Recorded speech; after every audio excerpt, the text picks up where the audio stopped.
Welcome in. We have made it to the month of August, the month in which we will have 95 college football games. Man, that's so nice to say. We had NFL preseason ball last night. We can get into so much to talk about on this Football Friday, Nasty Friday, whatever you want to say. One Chip Challenge Friday.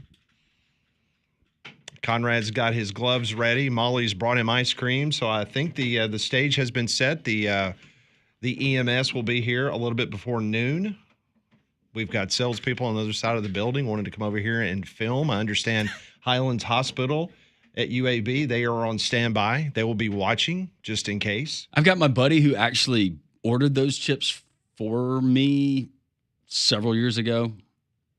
That is going to stop his entire day where he is in another part of the country just to tune in to enjoy Conrad's misery. I think I'm more worried than Conrad.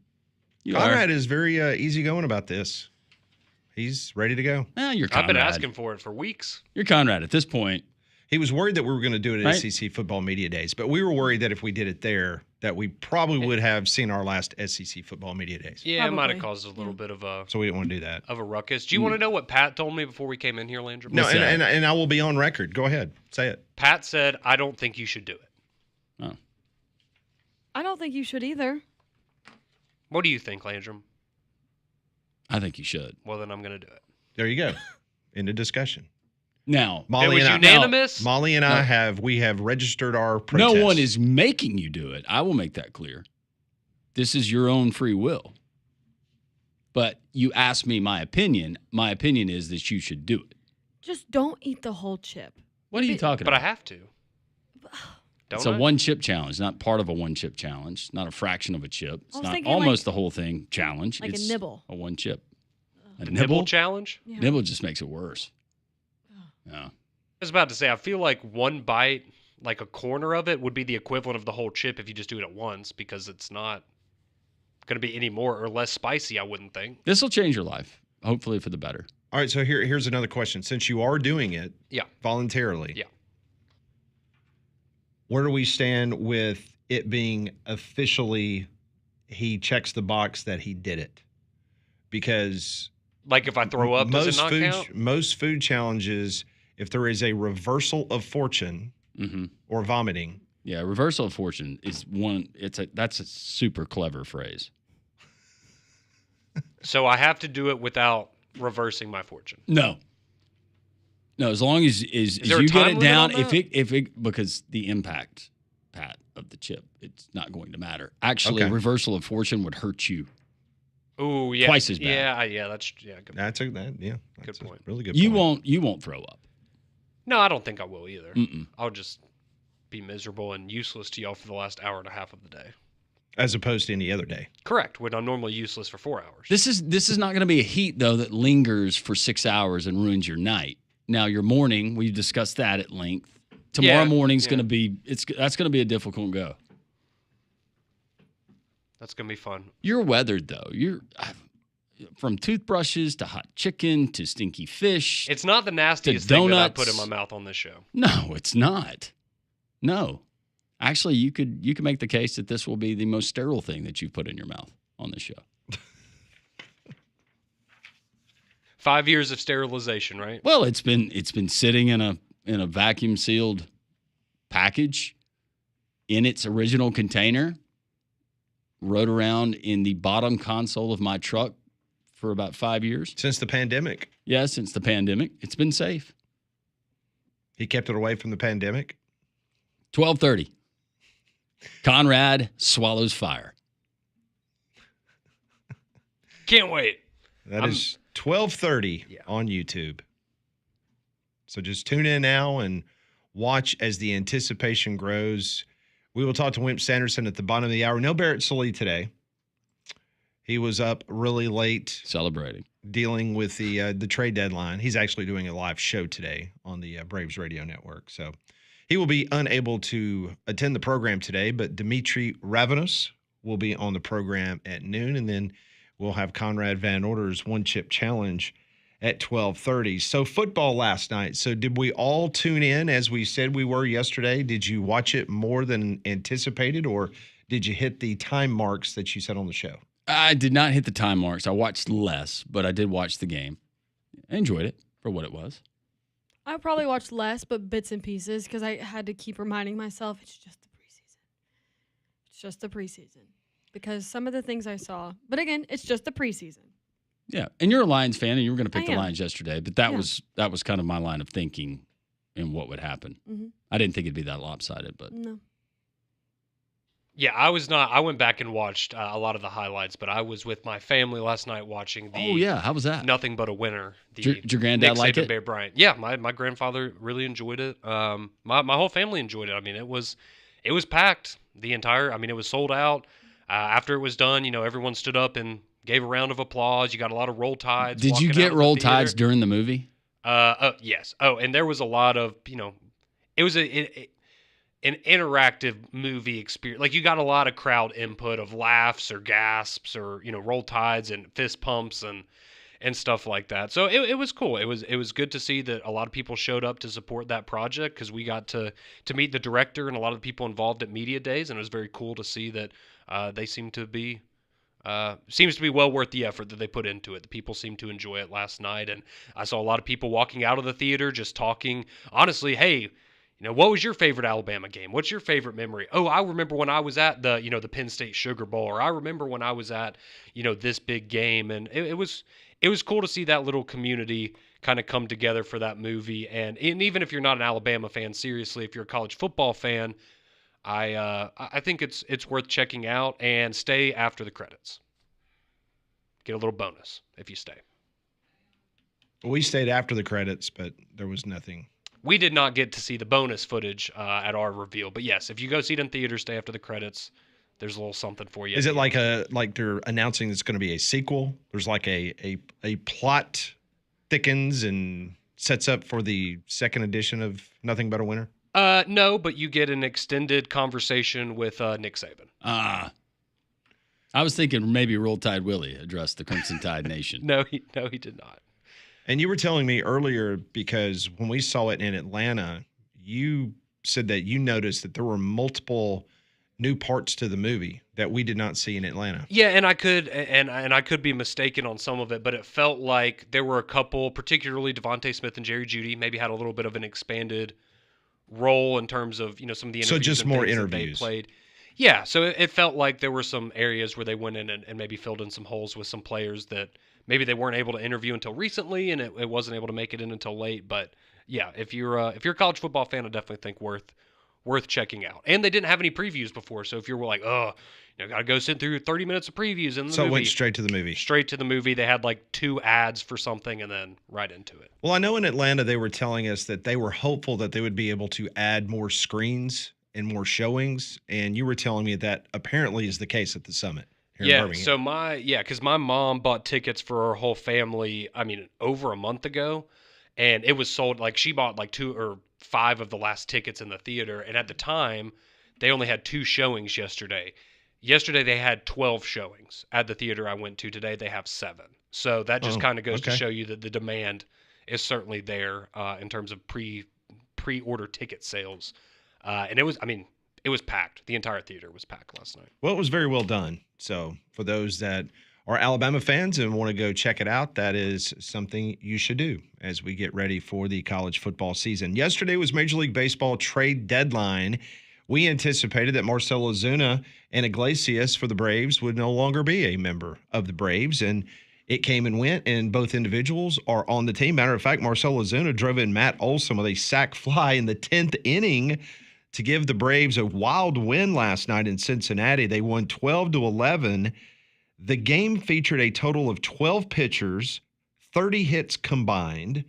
In the 8th inning alone, combined, there were 5 pitchers, 25 batters, and 16 hits in the 8th inning alone. It was a wild game.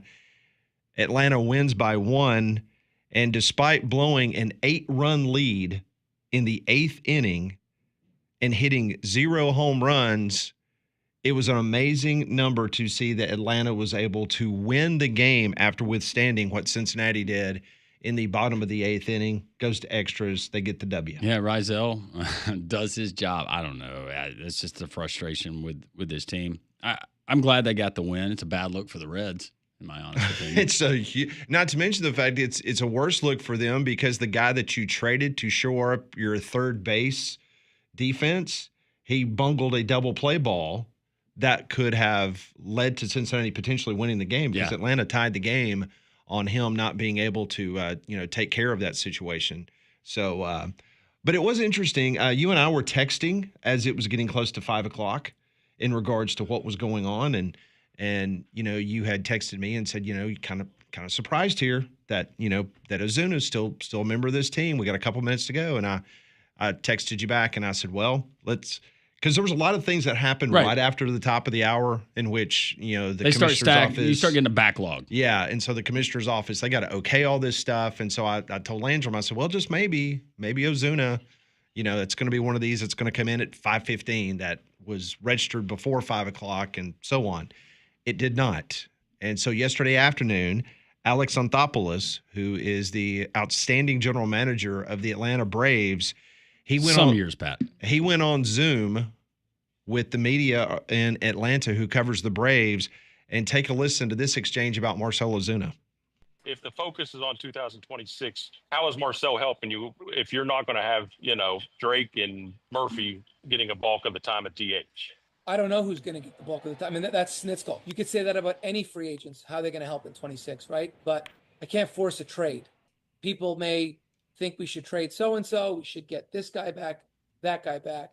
Unfortunately, out of respect to all parties, I can't divulge. Is there interest? Is there not interest? If we were going to move any player, so I'm not speaking about Rysel or anybody, we were going to have to get something back that we like. Okay, so it sounds like you thought you were going to get a bigger return for at least Marcell Ozuna and didn't like whoever the teams were. And I have no doubt that there were teams that were interested. They weren't willing to give up what Anthopoulos thought that he was worth. Does it concern you or frustrate you at all? Because we've heard Snitker say it's going to be Murphy and Baldwin, right? They're going to switch between catcher and DH, and then you have Anthopoulos there saying, well, I don't know if that's going to be the case. When it's been made clear that Ozuna's not going to have much of a role down the stretch, does that frustrate you as a fan? Because it kind of feels like, I understand it's a pretty straightforward answer, but just for this season seems kind of out of touch. No, it doesn't frustrate me because I've thrown away this season. We're going to play out the rest of our games, but no. Now next year will be interesting. I do not expect them to re-sign Marcell Ozuna, but maybe you get. I don't know if you get max trade value for a guy like that. Well, it's interesting because what happens now is since they didn't trade him and he becomes a free agent, it'll be interesting to see if Atlanta gives him a qualifying offer. If they give him a qualifying offer as a free agent, which means it's a 1-year deal. And if I'm not mistaken, this previous year, I think it was like $22 million in that range for a 1-year contract. And so if Ozuna were to accept that deal, then he's a Brave for the next year. If he declines that offer from the Braves, then the Braves, wherever he signs a free agent contract, the Braves would be able to claim their draft pick. So do you want to play roulette in regards to, well, we really don't want Marcell Ozuna next year on this team, but we can give him a qualifying offer of $22 million, roll the dice, and hoping that he turns it down and signs somewhere else, and then we get that team's draft pick. Or, I don't think he would turn down a $22 million contract, though. Unless he feels or his agent feels that he can go somewhere else and get a multi-year deal. It's just weird because, unfortunately, the Cardinals have been in this situation a lot lately, and it's one of those type deals where they are trying to get as many draft picks as they can, My hope was yesterday that somebody would maybe overpay for a Marcell Ozuna trade, and we would get maybe multiple either existing prospects or a really good draft pick in next year's draft, and obviously nobody's willing to do that. Yeah, and based on what Anthopoulos said in that clip, he just was not given an opportunity or someone that just absolutely blew him away. Well, in regards to what the return would be, but But again, I think that's where I would be shocked now since Atlanta didn't trade him. I don't care if it's for a bag of batting practice baseballs, because the Cardinals, one of our top setup guys, we traded him to the Rangers with like 5 minutes to go in the draft. We got the Rangers 26th and 27th best prospects. Okay. And basically the Rangers are renting him because he's a free agent for the rest of the season. So we got 2 of their not even top 20 prospects. So obviously, if a team was asking Atlanta for Ozuna for the next 2 months, the return is probably going to be around that ballpark, so to speak. And Atlanta thinks, well, you know what? We can get a higher draft pick if we give him an offer in the offseason. And let's say he goes and signs with the Seattle Mariners and Seattle's got a top 10 pick next year, then all of a sudden we get their pick. For this year, I think the mindset has got to be the guys that we have in the lineup, when they're healthy, they just need to produce the way that they're being paid to produce, and we've seen them produce in the past. But when it comes to the pitching staff, the starting pitching staff, I think that's where everything is just it's thrown out the window for this year. Just based on the guys that they've gotten acquisitions. Carrasco, guy from Colorado, boy, he's great. Look at some of the other guys. You're not going to be able to find 5 competitive arms that can go out there and give you quality starts every 5-6 days at this point in the season. You can't do it. Nobody's going to be willing to do that for what you're going to have to give up. So I think they look at it like, let's just have some healthy guys to go out there and play the rest of the schedule. Hopefully we can be competitive. No, I think that's absolutely spot on, because a lot of those guys, I mean, it's not like other teams are beating down the door for College Carrasco and Fetty from the Cardinals, right? It's just, but they had to have arms. You have to have somebody that can go out there every 5 days and throw a game. No doubt. We could see Jim Jarvis before it's all over. Let's see the Alabama kid play a little short. Y'all got enough middle infielders now. Goodness. You drafted 3 of them, and now you traded for another one.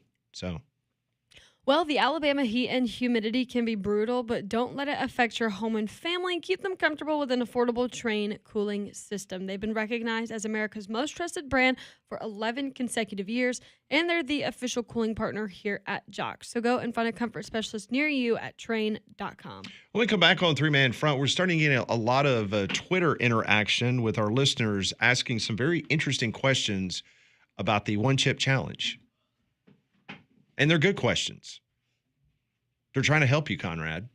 So we'll get like what the guidelines are going to be and stuff? No, not like? so much the guidelines, but maybe just kind of a interesting, creative way that you potentially could eat the chip to help you out. Okay. We'll get into that next. Your text at 205-834-9450.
We'll talk to Wimp Sanderson coming up at the bottom of the hour. If you're a homeowner and you see these warning signs, you need to call APS today. I'm talking about windows or doors that stick, cracks in the brick or block, those leaning or bowing walls in the basement, the settling or sinking of your house. It is time to call APS because a minor repair could stop something that could lead to devastating things around your house. APS can help you by calling 205-951-9717. Go to their website, alabamaprofessional.com. Foundation problems don't get better with time. They get better when you call APS. Number again, 205-951-9717. Molly, we've been getting some interaction on Twitter already about this one chip challenge, and it's a creative way perhaps that he could go about it. Yeah, so the Royal Pain tweets in. He says, rule question on the one chip challenge. Is Conrad allowed to make a mini ice cream blizzard out of the one chip, as in crush it up and eat it with the ice cream?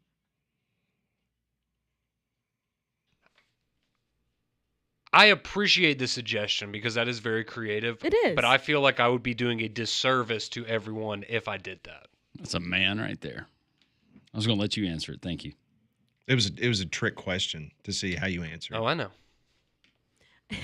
I like this one. The unhipster says, worry about Conrad today, but really worry about him tomorrow. # fire in the hole. Yeah, literally. Can't Yep. wait.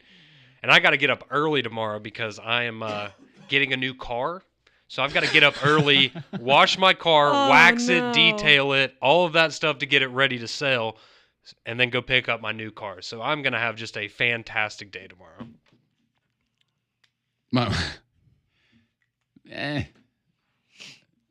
Seat covers for the new car.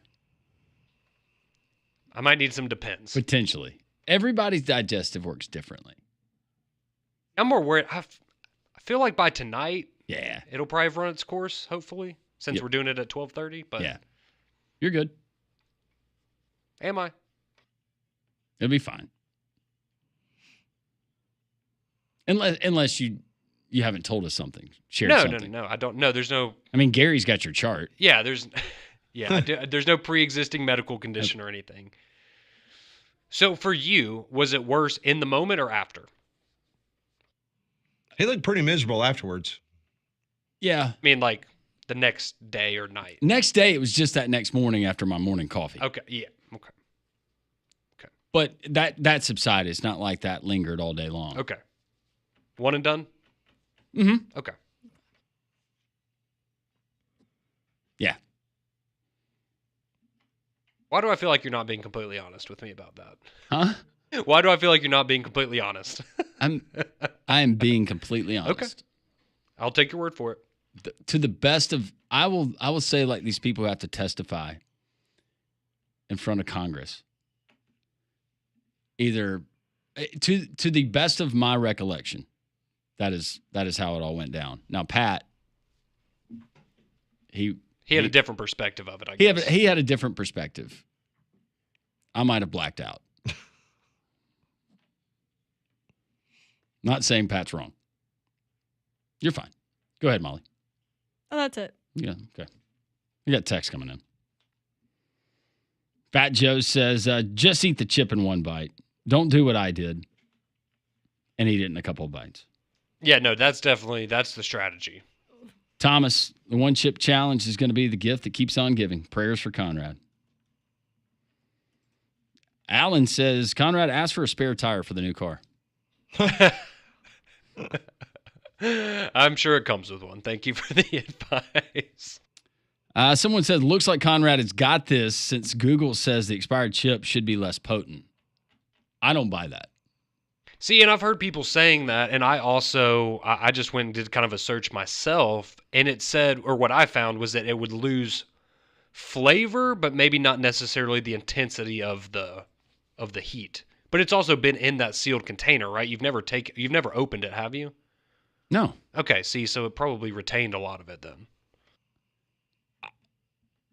I've had spices in our spice rack at home that we use every once in a blue moon, and I haven't checked the expirations, but for things like allspice and other things that I'm pretty sure I haven't bought those in the last few years. We're going to find out. We will find out. We will know really, really quickly. Because I've not seen anyone who has ever done this that didn't look like they were lit on fire. I was about to say, we need to see if we can find someone that did it in the last couple months because they discontinued them years ago, right? So you couldn't even go and buy a fresh one if you wanted to. This one rolls in. I bet every single player on the 1899 Swanee football team could handle the chip. Probably so. Was that the team that would play like 3 games a week? It was. Keep the text rolling in. There's plenty more that we'll get to throughout the course of the show.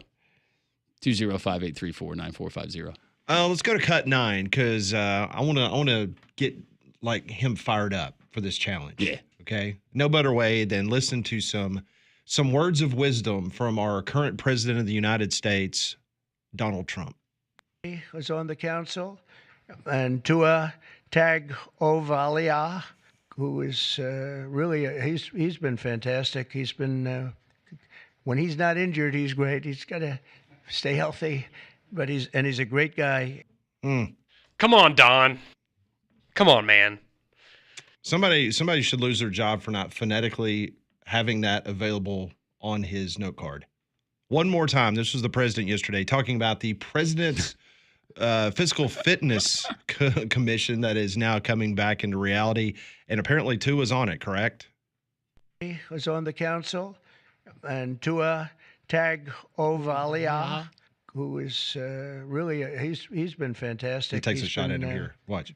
When he's not injured, he's great. He's got to stay healthy, but he's a great guy. He's a great guy, kind of. What's funny about it is he knows about the injury history. He just can't pronounce the name. And it was funny because watching DeChambeau, like standing behind the president, you can see DeChambeau was like going, ugh. Well, it was just odd because it was DeChambeau, Triple H, and Harrison Butker, right? Yeah. Just an interesting collection of athletes that he had there with him.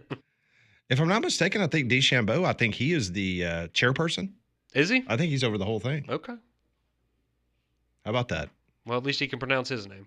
Well, you know what? For butchering the name, I could see President Trump inviting Tua and his family over to Mar-a-Lago for a day of. I have no idea what they do. McDonald's. Day of McDonald's. Yes. The health commission. Let's go eat some fast food. Yeah. Have a Filet-O-Fish. Yeah. All right. Coach Wimp Sanderson will join us next. Brought to you by Craneworks.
All blue eyes on this Friday.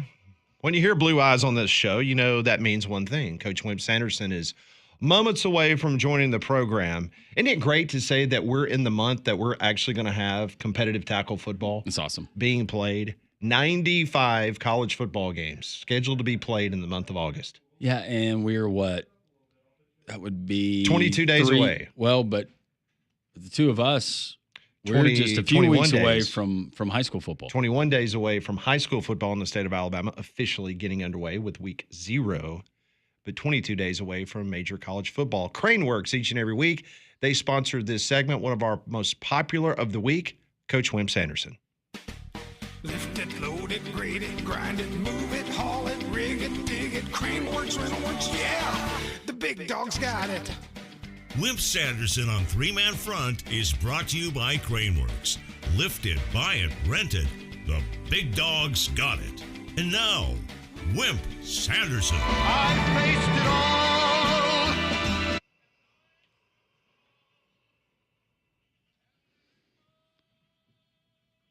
And the coach, Wimp Sanderson, joins us on the Higginbotham Hotline. Happy Friday, Coach. How are you? Yesterday at 4 o'clock, Yes, sir. I was invited to go to watch the movie with about Coach Bryant and Coach Saban. Have y'all seen that? Yes, we have. I thought it was okay. I thought there were a couple of guys that maybe talked a little bit too much. Maybe. I don't know what your thoughts were.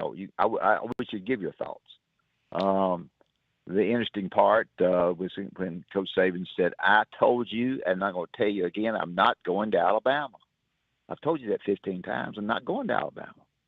Well, I just happened to be the only guy in the whole audience who had been there through all of Coach Bryant's doings. I was 1 year behind him. I got there in 1960. He got there in 59, 58, 59. And then, of course, I see Saban from afar and a good friend of his. So I enjoyed it. They did a good job with it, but in some spots it was a little bit different. Now, when Mal Moore gets up to speak, I always kid him about it. When Mal Moore gets up to speak, he puts on a radio voice. He puts on a different voice than the regular voice. He goes with a different voice. And you just listen to him. You go back and listen to Mal. He's a great guy and a great friend. But I thought it was okay. Y'all give the public, because I hadn't heard what y'all said about it. I thought it was well done in trying to span from Coach Bryant all the way through what Nick Saban did in one film would be tough. But my perspective is different, Coach, because you worked with Coach Bryant. You worked at the University of Alabama. You coached there. So I can see how maybe you would get differing opinions generationally. Yeah, I surprised they didn't put the game where Lane Kiffin threw Alabama in the jug when they played Ohio State in the second half. Yeah. Yeah. Excuse me, but he did. He went to me and I in the second half of the Ohio State game. He may be the best coach that everybody thinks it's on the world, and maybe Auburn wish they had him. But I thought, and I'm not even an expert. I'm not even a football guy at all. But I thought I thought it was okay. I thought it was good. I thought, I certainly not going to get on here and criticize people who like Alabama a great deal and like the two coaches. I have never been one to compare coaches or compare players. I get asked every day who my best player was. I never give my best player. It's always proper for Coach Saban to always say the greatest coach who ever lived was Coach Bryant. He's not going to say the greatest coach that ever lived is me. So that doesn't happen. Coach Bryant's not here to say what he wanted to say. But anything, Coach Bryant had an air about him. Coach Bryant was not involved. I can tell you all this stuff because I was right there with it. Studied it. My office was right next to where they had their conference meetings. They had their staff meetings. Coach Bryant didn't get into the X's and O's as much as Coach Saban did. Ken Donahue had the defense. Mal Moore had the offense. They said what they wanted to say, but they were very careful in saying it. They talked about personnel more than they did anything in the meetings. But where Coach Saban was right involved in the X's and O's more, that doesn't mean anything bad. But Coach Bryant had an air about him that when he walked in the room, you got all nervous. I don't think you get that nervous when Coach Saban walks in there. We had a situation where everybody came down the hall at 6 or 7 o'clock in the morning, even myself as a GA, as a basketball assistant. And all the football coaches would get back there and drink coffee and talk. And the minute Coach Bryant would walk in back there, sometimes he did, sometimes he didn't, they got quiet as a mouse. We had an old guy back there who was a duster. He dusted everything. I told this before. When Coach Bryant walked in, he dusted everything. He dusted your face. I mean, he got so cotton-picking nervous that he just flew around dusting everything in the world. He had an air about him. You never were, and I'm telling you the facts. You never got really close to Coach Bryant. You never got really, yes, sir, how you doing? I told a story about what happened when I got in there, when I got the job.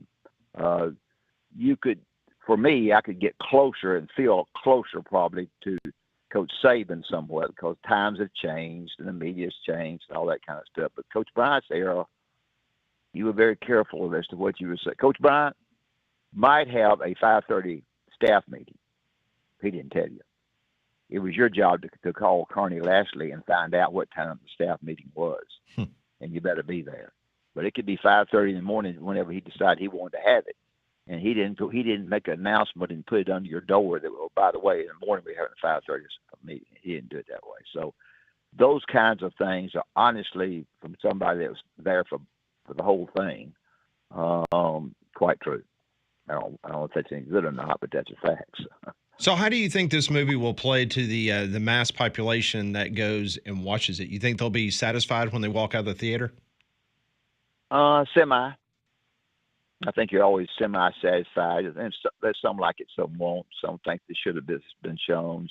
This should have not been said. They should have shown more than this. I think to answer your question, not 100% against it, not 100% for it. I would say just semi, just according, a lot of people there, they wore. I was invited about 8 guys from Piggly Wiggly who invited me to go, and I appreciate it. And they're nice people and good friends of mine. One of them said to me, "You don't have an Alabama shirt on." I said, "Well, I didn't even think about it. I have an Alabama shirt on." I just went in, sat down, and watched. What all the furniture that Coach Bryant had, and this is not about me, so all the furniture Coach Bryant had, I had the same furniture. The legs were the same. The players sat down the same way. He did sit way down. Coach Bryant would walk across the table or walk across the floor with the glasses on his nose. There was a private line, which you are saying to me now is not a big deal, a huge deal. A private line, when that phone rang, he knew it was going to be one of 10 people. He didn't mind answering it because nobody else had the line. I kept the phone number. I kept the line, and he had a bathroom there. I put a shower there. There was commode and so forth there, washed the area, but I had them put me a shower in there. And, so it was kind of interesting for me to go back and, as he said, as I said, a little bit different perspective for me than some people. I do have to get your thoughts on President Trump urging the Cleveland Indians, or the Guardians as they are now, to go back to their old name. I wish they would. What we gonna get? Y'all love the Braves. When I was growing up, it was the Boston Braves, and we had the Boston Braves and the Boston Red Sox at the same time in different leagues. Warren Spahn, what a left-handed pitcher he was for the Boston Braves. Y'all don't want to hear all that, but I don't like the Guardians worth of crap. I'm glad to. I don't even keep up with them as much as I should. The other factor, I know y'all are anxious to get me off. No, we're not. Don't say that. You tell us that every week. Yeah, that's Ellis Ponder Mm-hmm. is leaving Coach Bryant. I saw that. It hadn't been announced, but that's a big deal. Ellis Ponder, as you know, is leaving Coach Saban. As you know, Coach Saban does a really good job. He He knows how to say things in the right way to where you don't get mad. You may not get glad, but you don't get mad. And he knows how to handle people when they are disciplined and what they do to them because they'll be just trying to find out. Ellis Ponder is right beside him. Ellis Ponder is walking down the hall when they go out on the field to play a game. He knows the kids very well. He's going with Jimmy Sexton. Jimmy Sexton is a semi-friend of mine. He lives next door to Rex Jones, who played for me in Memphis. Rex Jones was a kid from Florence who played for me at Alabama. Y'all probably don't remember it, but he did. And so Jimmy Sexton lives right next door to him, so I get a little information there. So I think I think Coach has somebody at Alabama that is the same thing as Ellis Ponder for him, and naturally that's the way things are. So it's interesting to see. Be interesting to me to see the schedule as it goes forth, strength-wise in football. Florida, they say, is off the hot seat. Florida can get right back on because they got the toughest football schedule of the ones that I have studied, and I'm a football studier. They say it doesn't really matter to y'all. It doesn't matter to me that Wake Forest has got the easy one, so what? Because it's ACC to start with. So I think you have to study the schedules. Last year, Texas had an easy one. Texas does play Georgia and Alabama. Georgia and Alabama just play each other. They don't play, both of them. So that's really all I got. Can't think of anything else that's important that y'all might want to ask me. So we can do whatever. Well, we've got plenty that we'll ask you leading up to the start of the football season, which is just do this for me. Do this for me. Both of you, tell me in your own words without getting wacky about stuff. I go afraid you make somebody mad. What you thought about the movie? I want to know because I thought one way. I'm very careful what I said. I thought both of you, because both of you are smart and know what know what you're talking about. Tell me, both of you. No, I I'll get out of here. Coach, I thought it was well done. It was as far as all the bells and whistles, visually, audio, how it was put together. And I'm being as honest as I can. I thought it was well done, but my perspective is going to be different than the Alabama fan, the diehard, or the guy that coached there and had a relationship with Coach Bryant. I think it was really, really tough to try to get all of that into an hour and 40 minutes. Maybe a series, but this was supposed to be a movie. Maybe a series would have been better. You had to compile a lot, and it was all kind of mashed in together. So that was my opinion. Pat had to run down the hall. Pat's going down the hall. Okay. Yeah. I will tell you, Coach, that when I saw it, and I've seen it twice now, I thought they maybe could have trimmed a little bit of the fat in certain areas. Yeah. I agree. There you go. I agree. Well, Coach, you're brought to us every single week by our friends at Craneworks. Craneworks is the absolute very best. Craneworks.com. You can see it there. They're absolutely have the crane and rental equipment that anybody will need to get things broken down, torn down, built up. They got from 2.5 tons to 500 tons. They're located in Birmingham and Nashville and Mobile. Now Huntsville. The rental works situation is good. You can rent something. They'll even send an operator over there with you. I'll tell you something. Craneworks is very, very good. They'll tear it down. They'll break it down for you. They'll show you how to do it if you want to do it yourself. They'll have also some waste works. They'll get the trucks there and get rid of all the waste that you have. So go on your internet, look at craneworks.com and see what you think, and I think that you'll find that I'm telling the truth. Regardless of whether you gave me the opportunity to do this show, they are a very, very fine company. All right, Coach. Hydrate this weekend. Don't fall asleep in the sun. Later. All right. See you. Coach Wimp Sanderson, courtesy of Craneworks on the Higginbotham Hotline. You deserve solutions that are built for you. Higginbotham is your one-source solution for insurance, financial, and HR services. We are almost an hour and a half away from the Hot Chip One Chip Challenge that Conrad's going to be doing live on Jox TV and here on the air. You don't want to miss it. A lot of your reaction here on this Friday. We'll get to it. 3-man front on Jox.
You know, we were just talking about Nothing But a Winner, a movie about Alabama football, tying in Coach Bryant years and the Nick Saban years.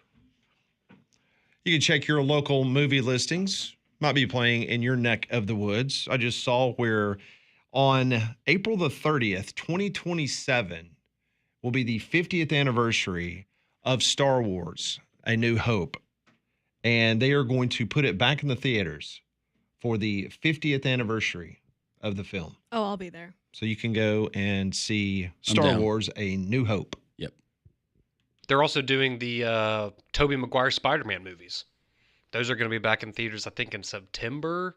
But that was one of the things they played before the Alabama movie last night, was that they're putting that back in theaters. Have they brought Jaws 3D back? I hope not. I hope they burn the film. It'll never be seen again. It was just a bad movie. I told you the story about, I think it was that one. Or maybe it was, which one was in the Bahamas? No, that was not. Was that 4? Yeah. Is that the one where you had the lady who was a marine biologist? And It was doing when all the studying? Michael Caine played in it. Okay. Whichever one that was. Yeah, that was like. I saw an interview with Michael Caine. Yeah. And they were saying, you've had an illustrious career. How do you feel knowing that you played in like one of the worst films of all time? And he says, well, let me tell you how this worked out. I got a call from my agent, and the agent said, it'll give you $1 million to go shoot for 2 weeks in the Bahamas. I said, done. My mom needed a new house in England, and I went and worked 2 weeks in the Bahamas. I got my paycheck, paid for my mom a new house, and it is what it is. Don't blame him one bit. I don't either. I'd have done the same thing for my mom. But apparently, the director-producer, they were just wanting to churn out as many of the Jaws franchises as they could. And so basically, they told the producer, the Universal did, they said, look, where do you want to film it? The guy goes, well, I mean, I think we probably should shoot it in Martha's Vineyard. You know, that's where the first one was. Then he goes, you can film it wherever you want to. And he goes, anywhere? He goes, anywhere. We just need a movie. I want to go to the Bahamas. Okay, we'll write a script. Figure it out. But yeah, go shoot in the Bahamas. They didn't care. They just needed a Jaws franchise movie out. So go do what you want to do. I was really disappointed when we went to Universal.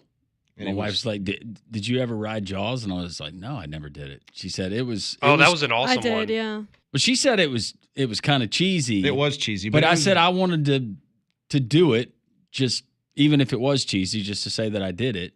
And it had been closed since 2012. Yep. Well, celebrate the kickoff to college football with us at the Bill Smith Buick GMC Jox Kickoff Party at Regions Field on Thursday, August 21st. And the only way to go is by winning tickets. So to win a pair for you and a guest, text the keyword WIN, that's WIN, WIN, and your full name to 205-834-9450. Once again, WIN and your full name to 205-834-9450. We roll along. Hour number 2 straight ahead. Coming up in the 12 o'clock hour, Dimmitri Ravenos, as well as the One Chip Challenge. All this on a Football Friday, 3 weeks away from high school football, 4 from the college football season. This is Jox.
As we begin hour number 2 here on Three Man Front on Jox, welcome back in. Conrad, Molly, Landrum, I'm Pat with you until 2 o'clock. Wimp Sanderson joined us in hour number 1. No Barrett today. Barrett is actually doing a program. He's having to pitch tonight. He's getting some bullpen work in. That's right. As the Braves did win last night against the Cincinnati Red Stockings, as they will be back in action coming up tonight as they continue their 4-game series. There was only 3 games yesterday in Major League Baseball. It was kind of weird seeing the Yankees play right in the middle of the trade deadline. And then them trading for the starting shortstop for the team they were playing. Yeah.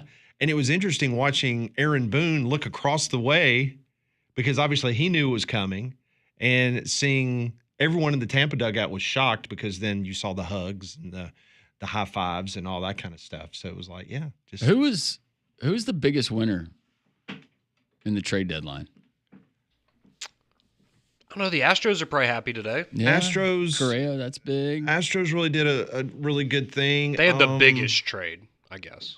The Mets. I think the Mets really, when you get to the postseason, we all know it's about pitching. Yeah.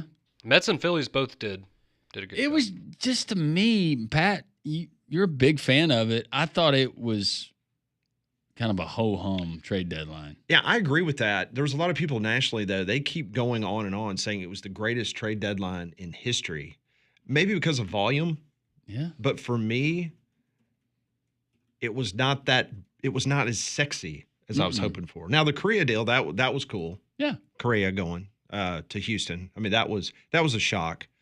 But, man, what is happening in Minneapolis Ooh. where they are $440 million in the hole, the franchise is, and they have discarded 11 members off of their roster in the last week alone. So if you're a Minnesota Twins fan, how are you feeling this morning? Is that ownership group? They're selling. They're trying to sell it. They are getting rid of as much as they possibly can, and that's why. Listen, they traded Correa back to Houston, and they're still going to be on the hook for about $30 million that they're going to pay him.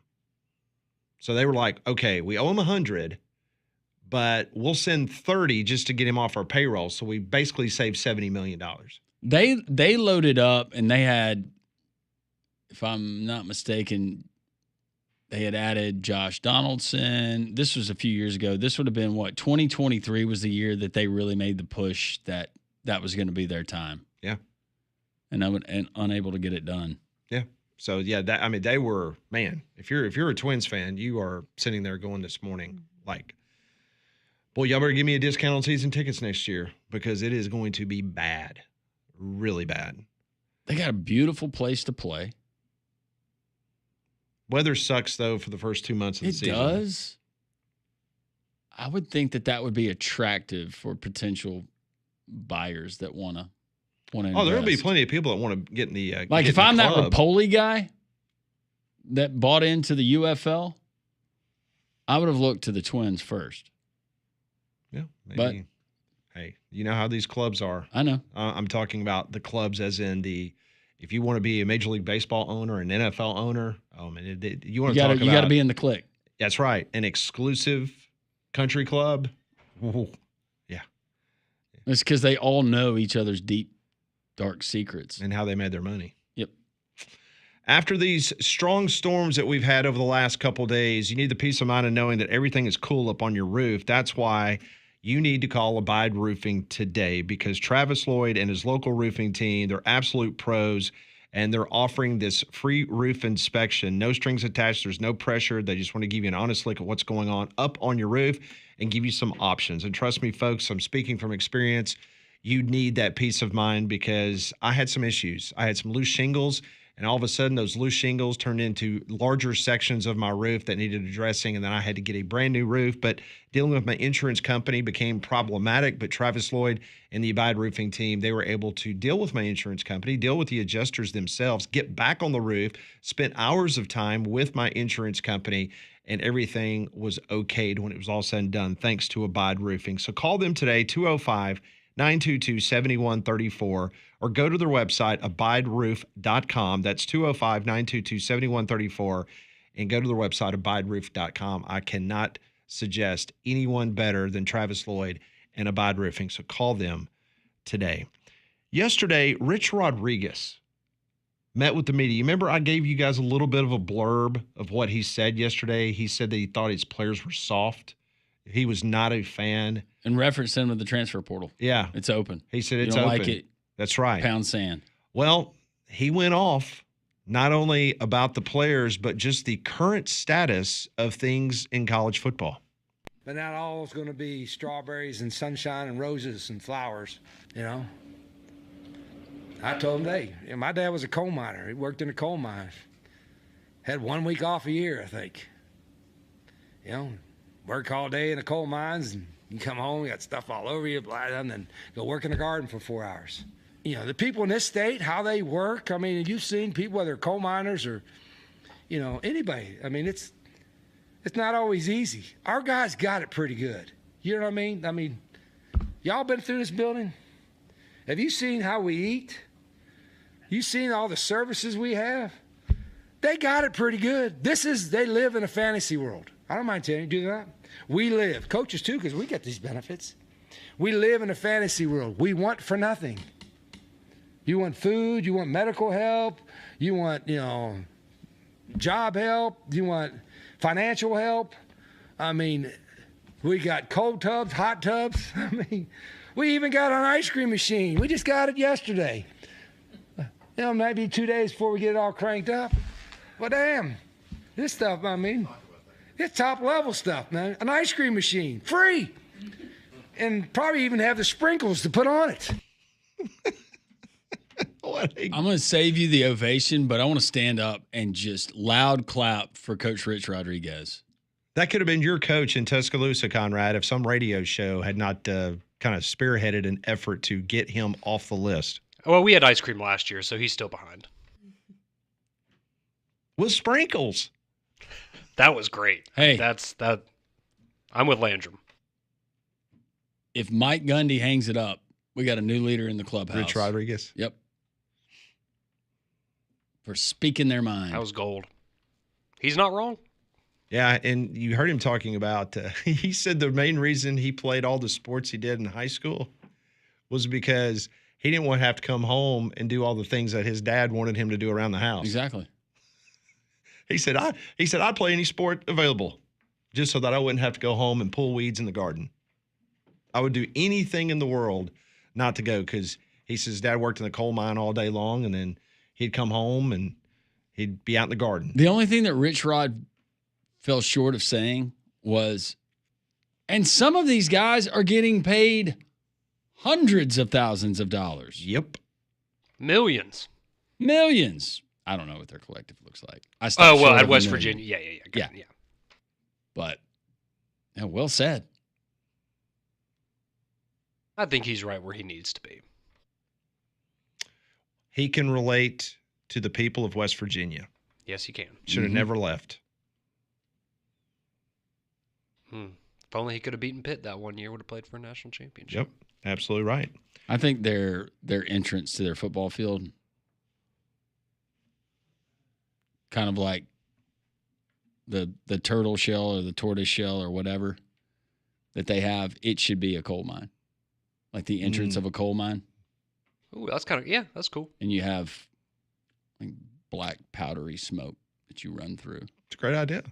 So are him, Nick Saban, and Jimbo Fisher are all from that area.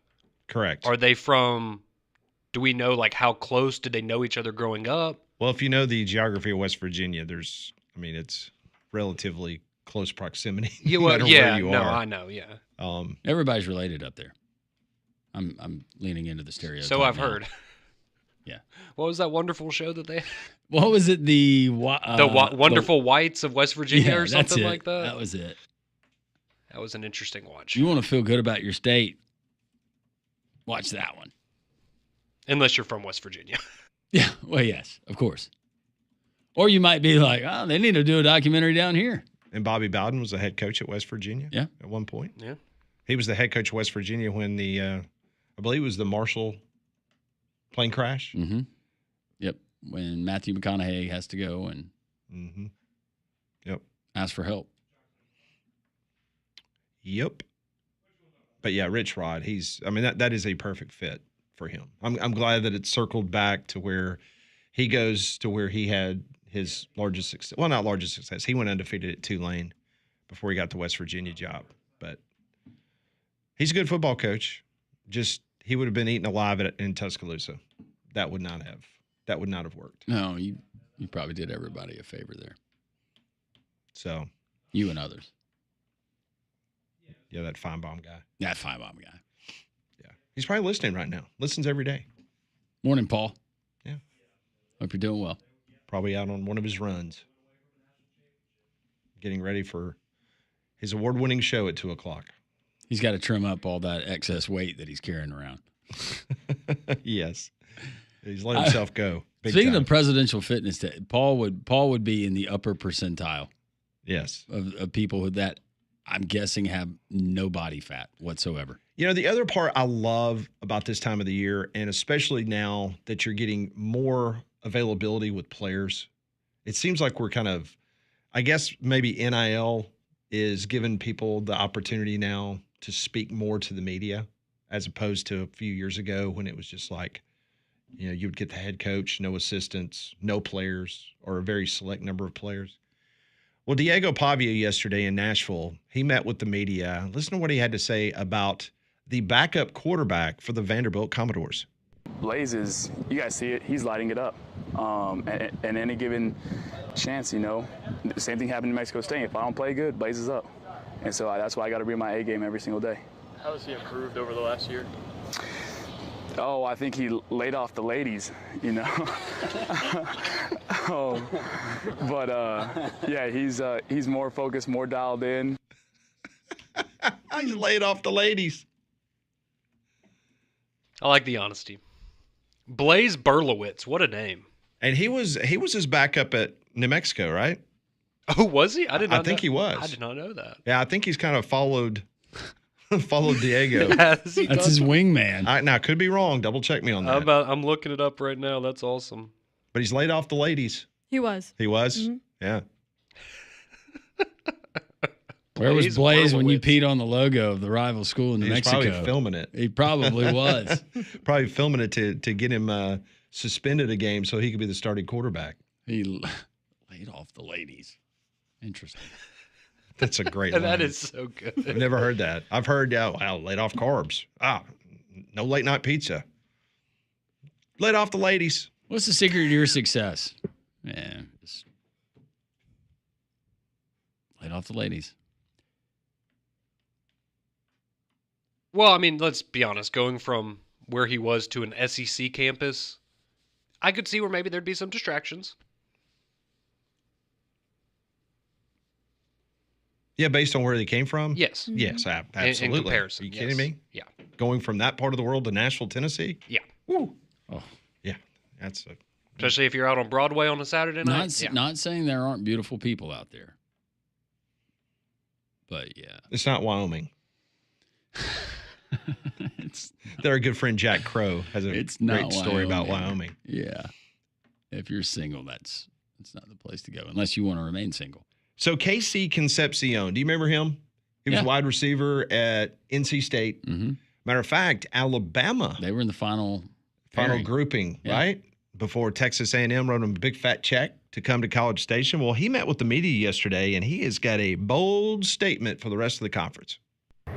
I project for us to be the best offense in the SEC, honestly. Why is that? It's just like we got everybody back. I mean, of course we went out and got a few receivers, but we got the offensive line coming back. We got Marcel going into year 2. We got all of the running backs coming back, and then we brought in a whole bunch of new receivers, explosive receivers, and all of us can do something with the ball in our hands. So there you go. And gig them. Mark it down. Spray paint it on the wall. Texas A&M last year, for the record, they were 9th in total offense in the SEC. And so now Casey Concepcion is predicting that Texas A&M is going to be the best offense in the Southeastern Conference. It's possible. It is possible. I like how he was bragging about all the people they have coming back, but he's a transfer. Well, and I like, hey, credit to him for being humble. He said, we brought in a lot of receivers. He didn't, He didn't say me. Me specifically, even though he, from what we understand, got paid 7 figures to go there. But, yeah, we'll see. But hey, I like, and I mean, we played it earlier in the week, but I like what we heard from Marcel Reed in terms of a guy very well that spoken, a leader in that locker room, and coming back for year 2. Yeah, they should have high expectations. Well, if I can be direct, Diamonds Direct really lives up to its name. There's no middleman, there's no runaround, just incredible diamonds straight from the source. And the price is way more reasonable than I expected. You get exactly what you want, and you don't have to empty your savings to do it. When you first walk in the store, you immediately feel like a VIP, and they treat you like you actually matter. It's not just a transaction for them, it's an experience. And right now, there's a pretty amazing deal going on where if you buy an engagement ring, you get the wedding band for free. So if you're thinking about getting engaged, honestly, now is the time to do it because who wouldn't want a free wedding band? So Diamonds Direct is direct with no extra layers, no nonsense, just quality diamonds at a price that you can actually feel good about. 1 hour, 14 minutes away from Conrad's One Chip Challenge. We will tell you what he's currently eating and drinking as he's preparing for the big event. That's next.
Oh, he's prepping the breakfast of champions that Conrad's been dining on in between commercial breaks.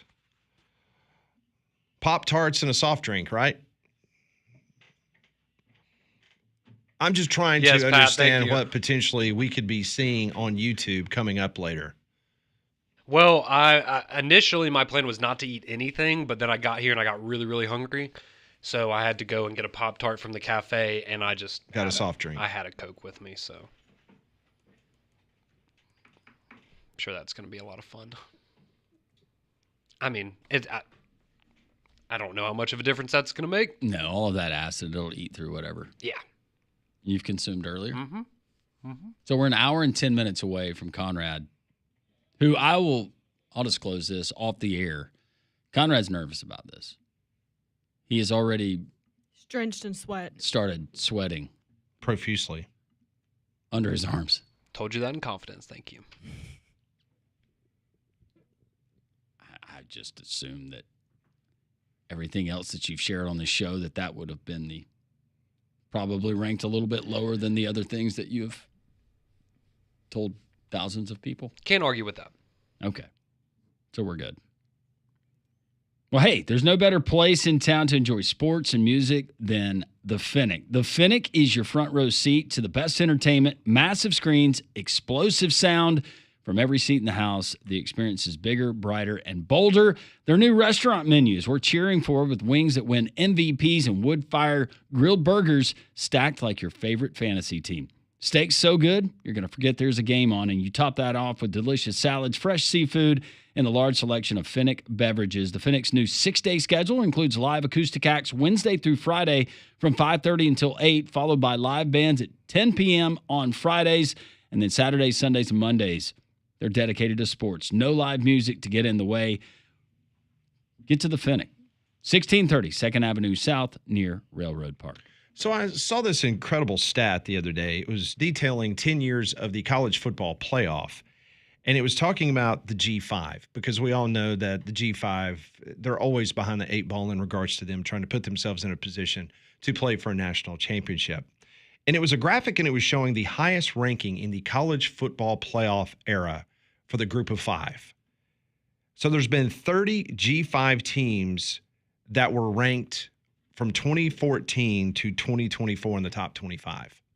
30, just 30. 47% of those polls had a G5 team in there. So that means that there were 34 G5 teams that were never ranked as a top 25 team in the 10 years of the college football playoff from 2014 through 2024. Would you guys like to take a guess at what the highest ranking in the top 25 for a G5 team in those 10 years? It was number 4, wasn't it? Cincinnati? Yeah, I was going to say Cincinnati.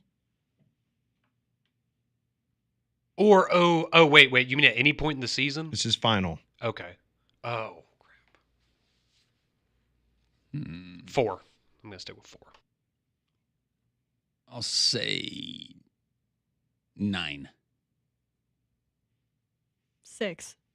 8. You want to take a guess who it was? UCF when they won the national championship? Boise. Coming in at number 9, there were 2 teams, Coastal Carolina and Tulane. Okay.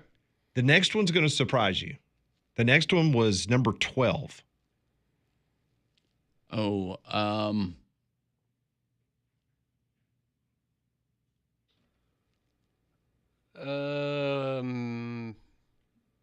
want to say Memphis, but I don't know if they ever got that high. Memphis 13. Okay. Memphis got up to 13, so that's a very good guess. You should know this. I'm looking at Lance. UTSA. Rode the boat. Western Michigan.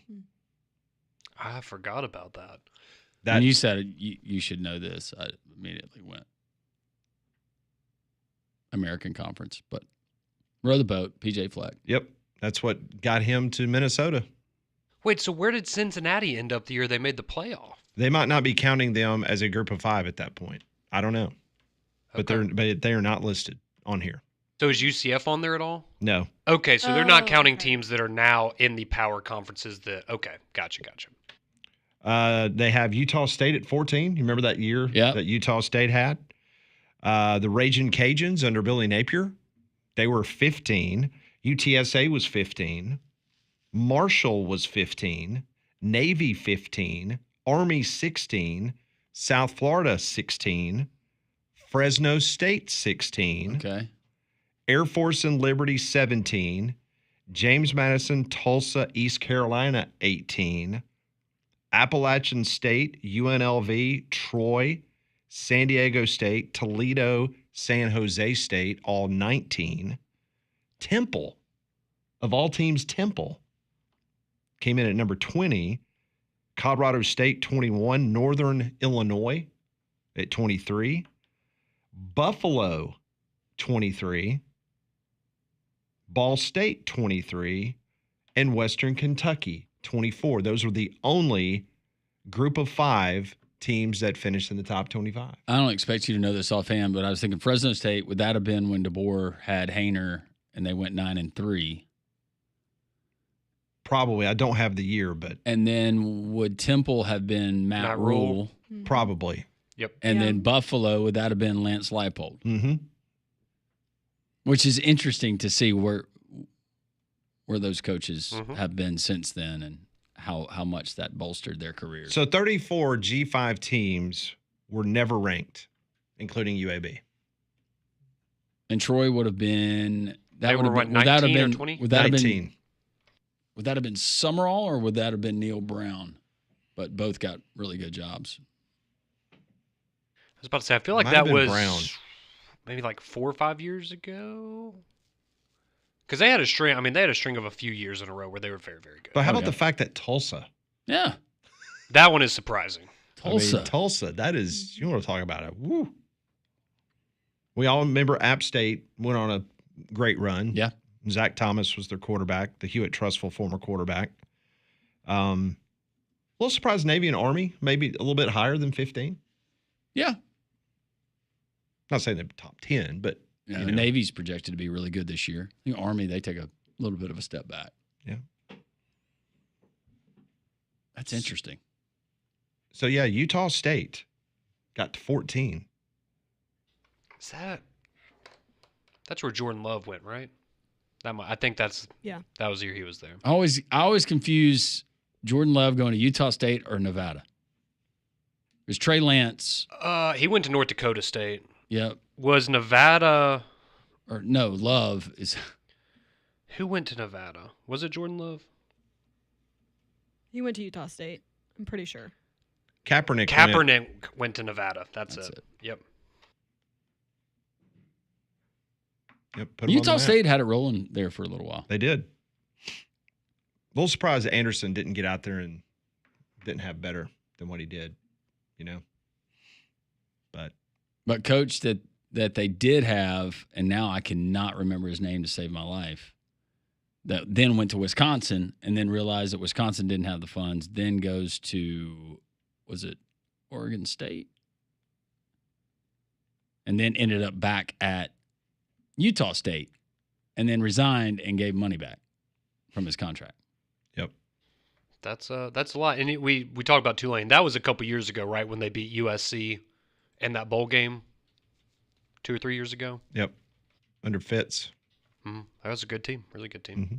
So, yeah, Boise 8, the Chanticleers at 9, Tulane 9, and Western Michigan at 12. That's the 4 highest ranked in the CFP era. It was Gary Anderson who I was thinking about. Yeah. Not Blake Anderson, but Gary. Yeah. When we come back on Three Man Front, we are 1 hour away from Conrad Van Order's One Chip Challenge. We'll get back to your text messages at 205-834-9450.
There you go. That is the new, brand new ESPN. I guess that's their theme song, right? For the 2025 college football season. Landrum likes it. I liked it. He was tapping his feet. Yep. He liked it. It's fine. Yeah. That was Machine Gun Kelly. Huh. Are you a Machine Gun Kelly fan? I'm not. I've heard Machine Gun Kelly just in pop culture news before about having. I knew he had a kid with. He had beefs with people.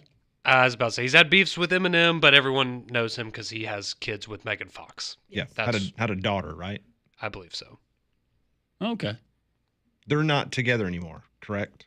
They're not? I don't know. I didn't.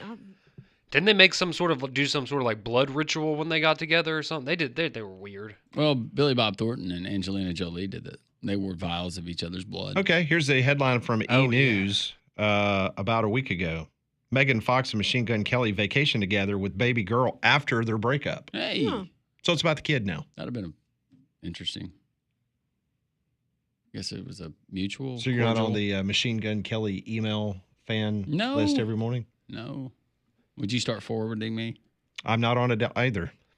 Any guesses as to what him and Megan Fox's daughter's name is? Oh. I know what it is, so I'm not going to say It's it. got to be something like really crazy. I'll say Saturn. Okay, that's actually a really good not guess. a bad guess. Yeah. Do you have a guess, Pat? Emu. It is Saga Blade. That is the child's Is the name. kid taking the last name Fox or Kelly? The full name is Saga Blade Fox Baker. So I guess his last name is He's Baker. really Baker, not Kelly. Saga Blade. Machine Gun Baker. His real name is Colson Baker. Okay. So there you go. What do you shorten that to? Come on, SB. I don't know what you do with that. I think Blade's a cool name. So is this better than the Imagine Dragons one from a few years ago? Yes. Yes. Yes, it is. Now, who did it last year? Was that Jelly Roll? Yeah, I think it was Jelly Roll. Oh, it was Jelly Roll because that's when you went on your Yeah, I had a little rant. Yeah, I had some thoughts about that. My whole problem with it is, again, I don't think it's bad. They just choose artists that it would have been really good if they had picked them like 5 years ago. Like that's kind of their thing. Is they get artists that 5 years ago maybe you would have been excited Do they about not now. have to pay as much? Is that why? Probably. I will. Pat, you would know. I think that a lot of times because, Disney owns a lot of music labels. They own printing presses. And so a lot of times when you see people either pushing a book that they wrote, usually Hyperion is one of the Disney imprints for publishing. And so I think probably they have some type of music deal with a lot of these artists that they're trying to push out there to be the theme song, some type of relationship. Speaking of relationships, our good friend Matt McLaren, man, they are just, it's the gift that keeps on giving if you're in Dallas, Texas. Did you see this morning where the Micha Parsons Cowboys relationship has deteriorated to the point where the star pass rusher is considering drastic measures which could include a trade request or even a declaration that he is severing his relationship with the team, and that's coming from Diana Rossini from The Athletic. Well, maybe they can trade Micha Parsons for Terry McLaurin straight up since they both won out of their current situations. Mm-hmm. It says the two sides remain very far apart heading into the second week of training camp and are not currently negotiating. And this goes back to Jerry Jones' comments a few weeks ago about paying players and, well, we don't even get him for the full 16 games because he was hurt, so we only got him for 6 games, and we're paying him all this money. And when is his contract up? I would think he's in line for a massive payday. So this is his fourth year, I yeah, think? his first season would have been after the pandemic year that he sat out, and then he got drafted. So 21, 22, 23, 24. Was this be his 5th year? Yeah, I think so. I mean, they would when he pick up was the 5th-year drafted. option on him, obviously. That's not a great situation. No, but if you've signed a contract and you got 1 year remaining, then you need to, and I'm not saying he's sitting out of training camp, but he needs to be there and participate. Yeah, this will be his 5th season. Doesn't bode well for him being a Cowboy next year. But No, go out there, handle your business this year, have a fantastic season, and then go where you want to go for $30+ million a year because he is one of the 3 or 4 best defensive players in the entire league, and someone's going to pay him. very much so. But yeah, just sitting there and seeing how those storylines in Dallas just keep. Oh, I mean, it just gives them so much. It's wonderful for them. Well, from an entertainment standpoint, I'm sure the fans are livid, but yeah, it's fun. We still get to watch George Pickens there this year. That'll be fun. Yeah, very much so. Is that old tree leaning a little bit too close to your house? Don't wait for the next storm to make that decision for you. Call Golston Tree Service, 205-337-4443. Your trusted local experts in fast, affordable, professional tree removal, trimming, and cleanup. Licensed, insured, they're ready to handle any job, big or small. Call Golston Tree Service today, 205-337-4443. Golston also offers that 24-hour emergency tree service. So when it comes to your trees, don't risk it. Call Golston today, 205-337-4443. We are 50 minutes away from Conrad's One Chip Challenge. We're going to carry on Jox TV there on YouTube, carry it here live on the air. Also, your reactions to a myriad of different topics. We'll get to those as well. It's Friday. We're three-man front. So glad you're with us here on Jox.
All righty. 11:44. It's three-man front. Conrad, what is this?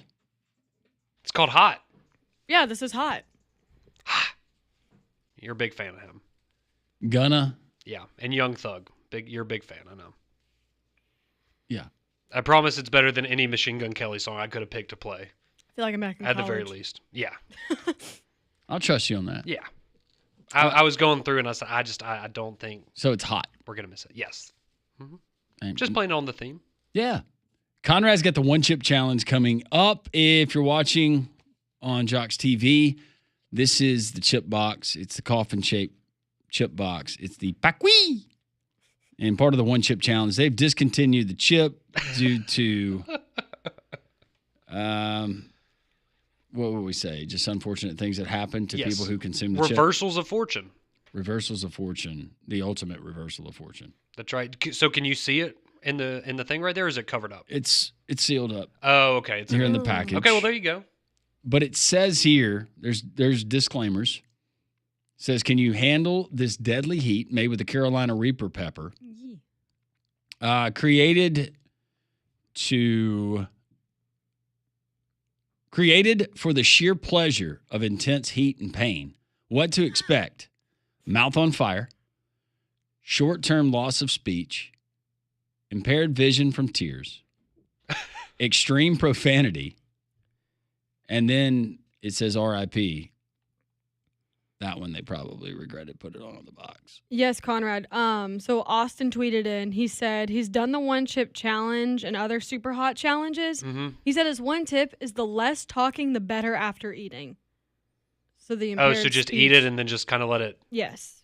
Okay. He said obviously that might be hard to do on radio though. Haha.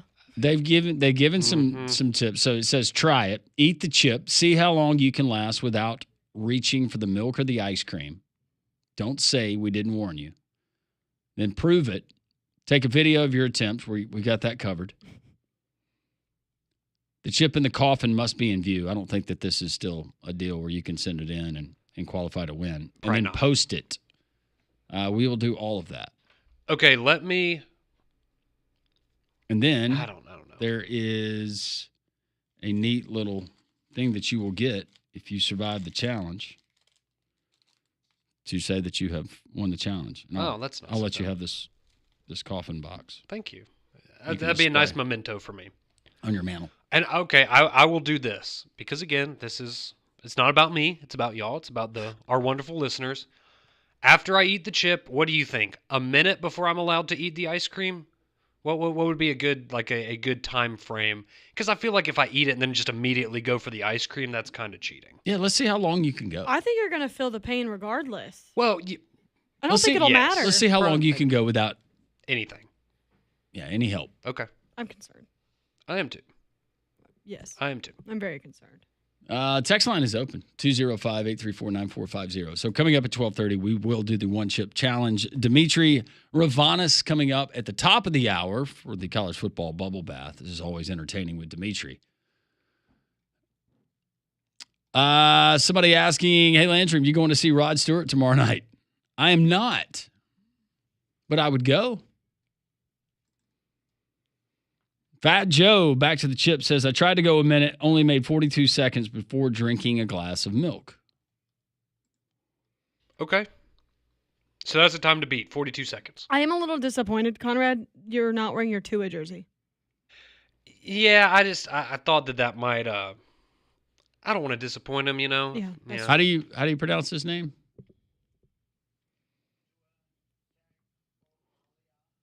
Thank you, Mr. President. Apparently, Gunna is a rap and is no longer hot. Yeah, that's a whole, Yeah, that's a whole You and thing. Molly can talk about that later because I don't care. Yeah, No, I know. But yes, you're right. Whoever texted that in. Yes. That Machine Gun Kelly ESPN song sounds like it was shooting blanks with me. See what you did there? Jeff Tedford was the coach for Fresno State when they finished with their highest ranking. Okay. In the CFP era. Take I your wonder, word for it. Were Derek Carr and Devontae Adams there? Or that one might have been before 2014 when they were teammates there. I can't remember. Somebody asking, what year did UAB not have a football team in the last 5 years? They've had one in the last 5 years. maybe he's talking about this listener's talking about 2015, 2016, because 14 would have been their final season before the split and then returning. Brandon says Texas A&M won't even be the best offense in the state of Texas. That's not a hot take, I don't think. Jake says it's not the intake of the food that Conrad needs to be concerned about. Get your petroleum jelly ready, bud. Would that help? I don't think so. I don't think that would help. But maybe it would. Keep the text rolling in, 205-834-9450. Have other people who have eaten the chip. They've taken on this challenge. Gringo is here, our emergency medical. I am here. He's got a stethoscope and everything. He does. You never know. He's got gloves. You got scissors? You might have to cut his shirt open. Yeah. Yeah, that makes sense. Wow. Another reason I didn't wear the 2 jersey. Did you bring a fire extinguisher? I've got something similar for him. He's got something. Do you have a caulking gun?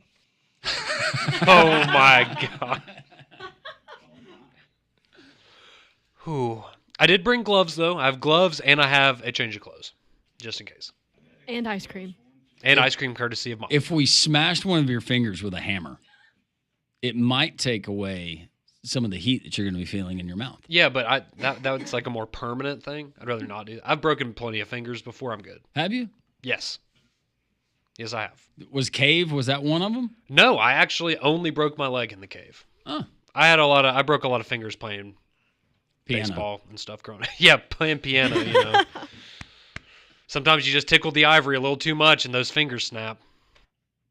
Randy in Utah says, do some calisthenics, Conrad. Your waffle stomping skills will be tested in the morning. Thank you, Randy in Utah, Alabama. Home of Pete Chilcutt. It's a good thing we have multiple bathrooms in our house. I think Paige will appreciate that. Ugh. Don says, good luck to Conrad today on Tuesday. My debate with Damien. Mean Don will be coming off the top rope WWE style. Told Feinbaum yesterday about both of the debates. Talked to Bammer Hater this morning about Crimson Conrad. I hope he had nice things to say about it. I guess they're forming an alliance. That's what it sounds like. Is it? Yeah. Keep the text rolling in. We appreciate him. So a reminder, at 12:30, you can watch live on YouTube. We'll have a specially produced video montage of Conrad at 12:30. Some behind-the-scenes action of what was going on. But yes, at YouTube at 12:30. Yep. See, you're just going to be sad you're not going to be able to say "Paqui" anymore after this is over. What's your favorite part of this whole thing? Yeah, that's pretty much the highlight for me until you eat it. The good news is this is one where you, I assume, won't gag. Because I feel like that's been a common theme in all the other ones, and I guess this is the first time that you'll be safe as well. So I was down the hallway. Did he ask the question, what is the timer in regards to him? No, he said, what should be the time? How long should he wait before he goes for the ice cream? And I said, just go as long as you can. Because, again, I feel like it's kind of cheating if I, do the chip, and then 10 seconds later I'm digging in the ice cream. See, I'm trying to remember when you did it, because wasn't it milk for you? Didn't you not go for milk? I went for milk, went for ice cream. It was anything that I could find that was cold. We agreed that I'm just going to see how long I can. We'll just see how long I can make it without it. We had somebody text and they said 42 seconds was how long they made it, so I'm going to try to do at least more than that. Now, I can handle some spicy food. Conrad, though, if you're just joining us, says that he does not do well with spices, so this could be really bad for him. Well, and I brought this up to Pat earlier. If you remember when we were in Atlanta a couple weeks ago, and that night that we went and got wings with Ty, and if you remember, I'm eating these wings, and I'm like, my mouth is hurting. No, you were sweating. I was sweating. My mouth was hurting. Yeah. And Ty's eating the same meal as I am. And making fun of you. And making fun of me. He's like, these aren't hot at all. And my mouth was on fire. Didn't your lips swell? Yes. Yeah. Yes. About that. Yeah, Yep. his lips did swell. They were really good, but Yeah, they were hot, and Ty was like, "These are like mild wings." I'm like, "Good Lord." So I've forgotten about that. yeah, Yeah, you're in trouble. yeah, yeah. You're in big trouble. Proud to put my body on the line. Just to give you an idea, I can handle heat. Now, this is extreme heat. I can handle it, but just to tell you, and you know I do not like sweets, and especially ice cream. Yeah. Ate the whole pint. Did you really? Yeah. But Molly's got your ice cream. I got ready you to go. covered. Don't worry. I appreciate that. Mine was Haagen-Dazs. Yours is Bluebell. Mm-hmm. Which, good call. That's my favorite. Good. Will it be your favorite after today? I don't know. When I you don't know if associate anything it will with be this my challenge? favorite after today. Tomorrow morning's not going to be your favorite. Caulk gun might be a good idea, Pat. Just let it fester in there. I'm sure Dimmitri Ravenos is going to have an interesting take or two on this one chip challenge. He's got some things to say about the University of South Carolina football team. That was the topic of this week's bubble bath. He will join us next on Three Man Front.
It is 12 noon across the great state of Alabama. This is Three Man Front on Jox, Landrum, Conrad, Molly. I'm Pat with you until 2 o'clock.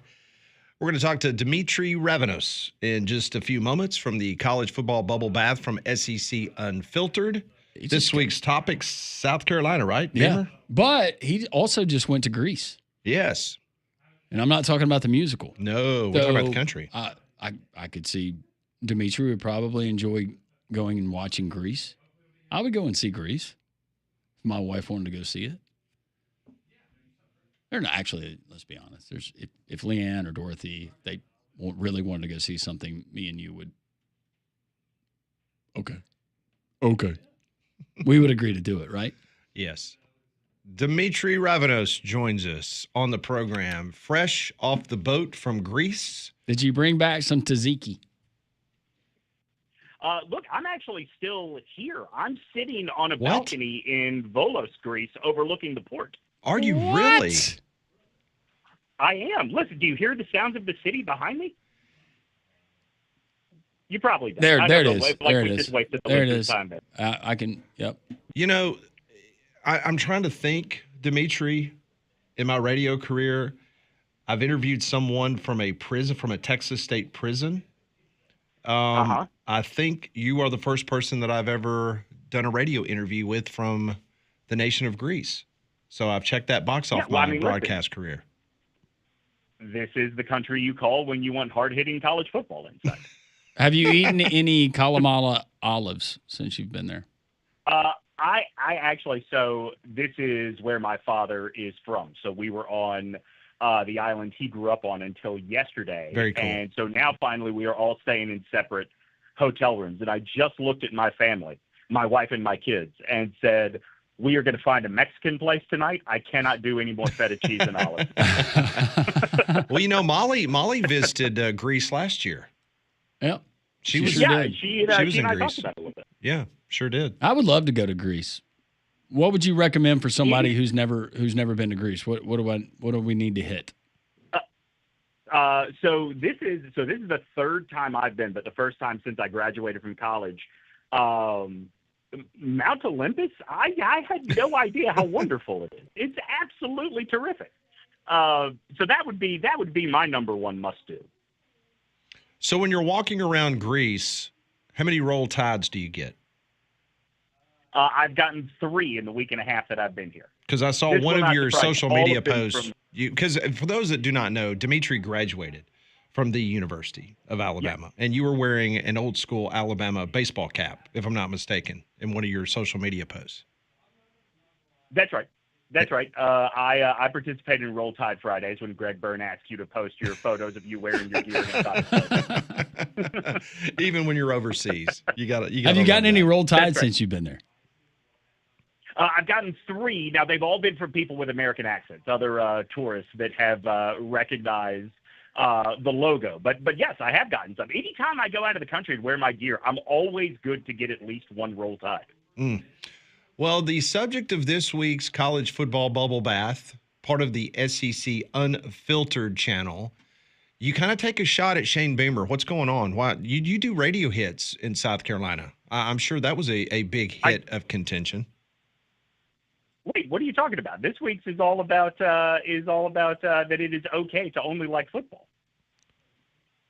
Well, okay, we'll talk about that then. The one that I was looking at was about you slamming Shane Beamer. So I must have gotten. That would have been the other one. Okay. Yeah.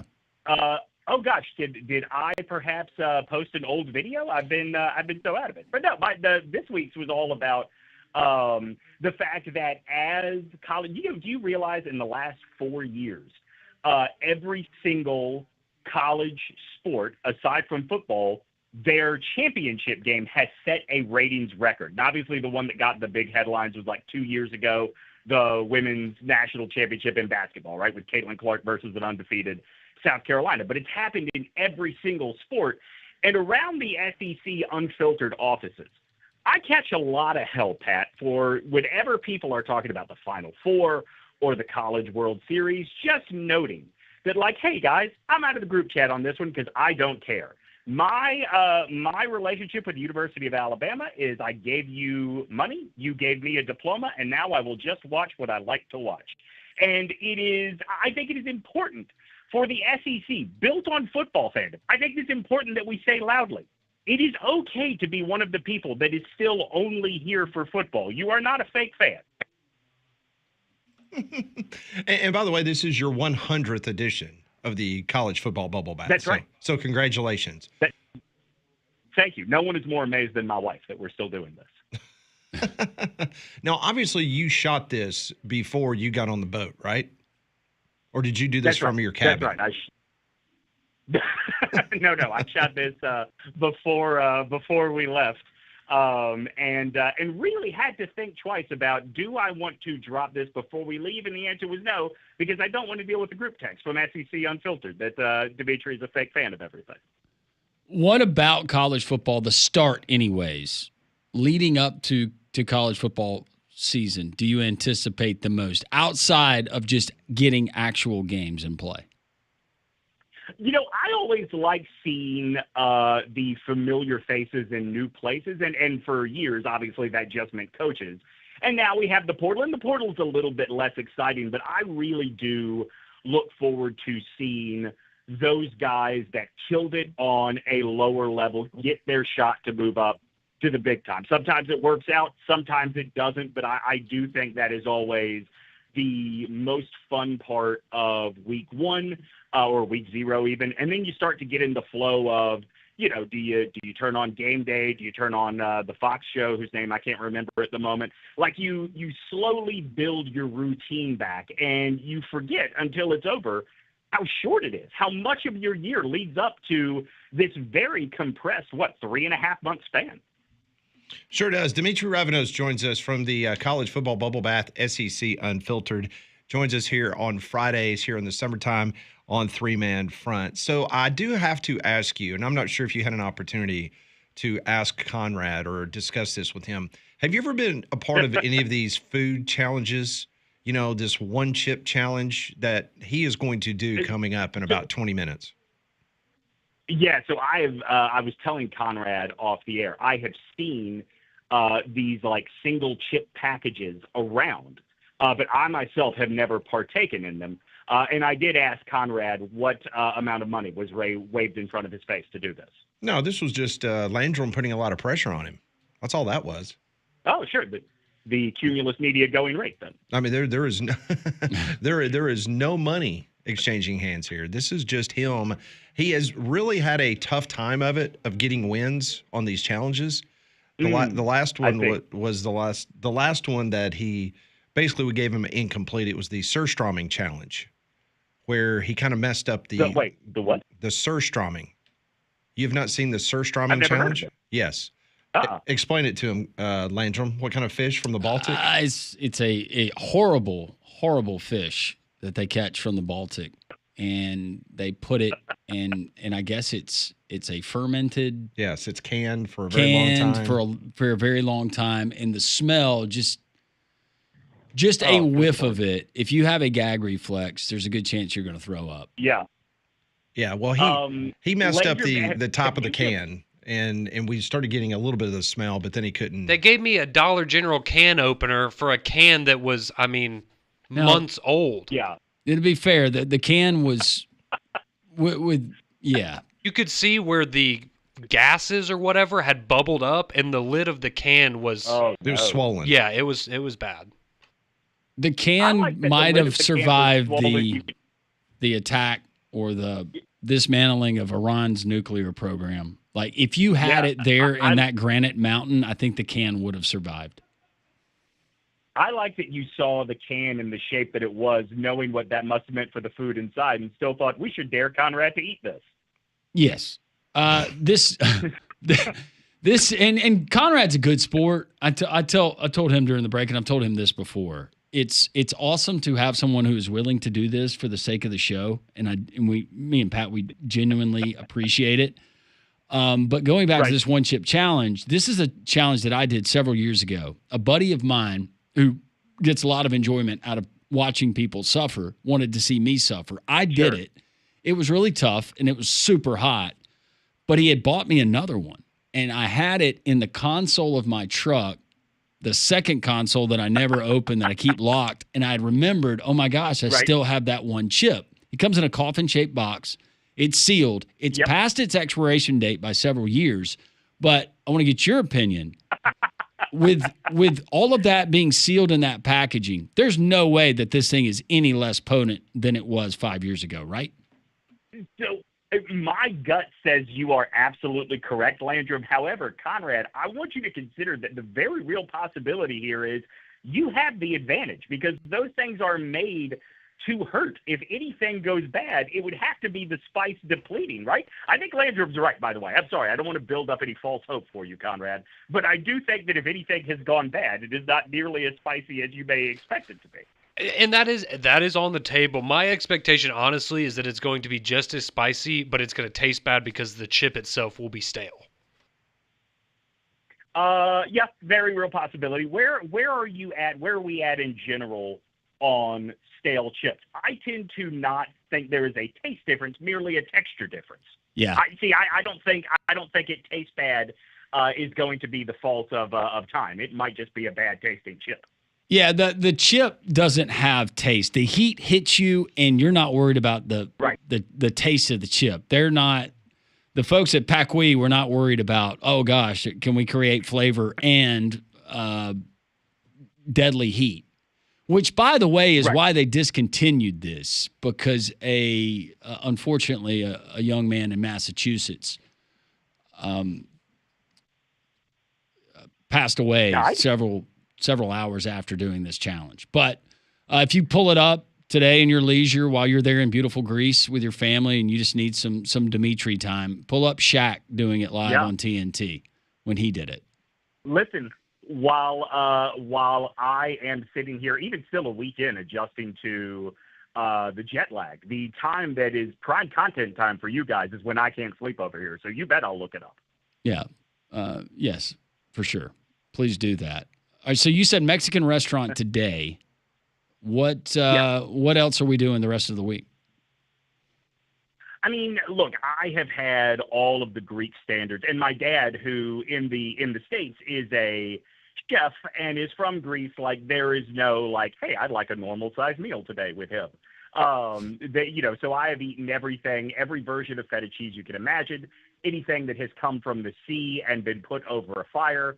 I have eaten. I'm told there's a great Olive Garden in Athens we are going to tomorrow before we fly home. Like an actual Olive Garden? So it is a restaurant called the Olive Garden, but it is not an official Olive Garden. But I will report back and let you know if I felt like family while I was there. Well, let us know if you get free breadsticks. Sure, I'll find out how the Hospitaliano is going over here. Yeah, and you can watch Conrad on Jox TV. Yeah, they're on YouTube. Coming up in 17 minutes. Yeah, do the chip challenge. Call the family in there. All of you guys watch. Yeah, we'll bring everybody in. We'll root for you, Conrad. Know that the nation of Greece is rooting hard for you. That's the best thing I've heard all day, Dimmitri. Thank you. I feel so much better now. Hey, I want to make sure this is not like Very a good. ship to shore call, is it? Like you did not like do a collect call to Cumulus in Birmingham, did you? Okay. I was making sure. No. In fact, I hope you did. Conrad dialed me, and I even texted Conrad and said, "Are you sure this is a good idea?" Hey, I've got bigger fish to fry today, Dimmitri. So the we way just went Conrad for it. looks at it, around 12:40 today, the other worries that he had in this world are no longer. Well, see, Dimmitri, the reason why I was text worried Andy, tell is him it's because I'm yet to get my expense check from Atlanta from SEC Media Days. Sure. I'll second that. Yeah, so I'll third that. I haven't gotten that yet. So I was a little bit worried about our wages being garnished if there's a big bill from Greece calling the radio show. That's why. Do you want me to come down and I'll do a PowerPoint presentation for Ryan Haney about why he should cover it all? Yes, that would be Yeah, fantastic. that'd be great. If you would. Actually, yeah. Ryan's not the one you got to worry about. Yeah, no, Ryan's cool. Yeah, Ryan's good. Yeah. All right. Well, Dimmitri. Ryan and I have a standing Waffle House date anytime I'm in town. That's right. Come on. Well, listen, have a very, very safe rest of your trip in Greece. Always appreciate you carving out a little time for us, and we'll chat with you next week. You bet, boys. Conrad, thoughts and prayers, my friend. I appreciate you, Dimmitri. Have a shot of Uzo for me. Listen, I'm already about 8 or 9 ahead. And we could tell by this interview. Thanks, Dimmitri. All right, Take care. I'll talk to you next week. See ya. That's Dimmitri Ravenos from what a great SEC Unfiltered. His video this week. And what had happened is I clicked on the other video. We're getting people showing up now. We've got like listeners to the show that's coming in to watch this coming up in 15 minutes. Oh, yeah, we do. Yeah. Oh, look at this. I always end up with this is like when we did the fish thing and people from the other building walked over to see what was going on. This is how the animals at the zoo feel, Conrad. Yeah. All right. We're about put on a show. You better put on a show. 14 minutes away from the fun and frivolity of the One Chip Challenge. This is Jox, 3-Man Front.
If you're watching on YouTube right now, you can tell the studio is being outfitted for the One Chip Challenge.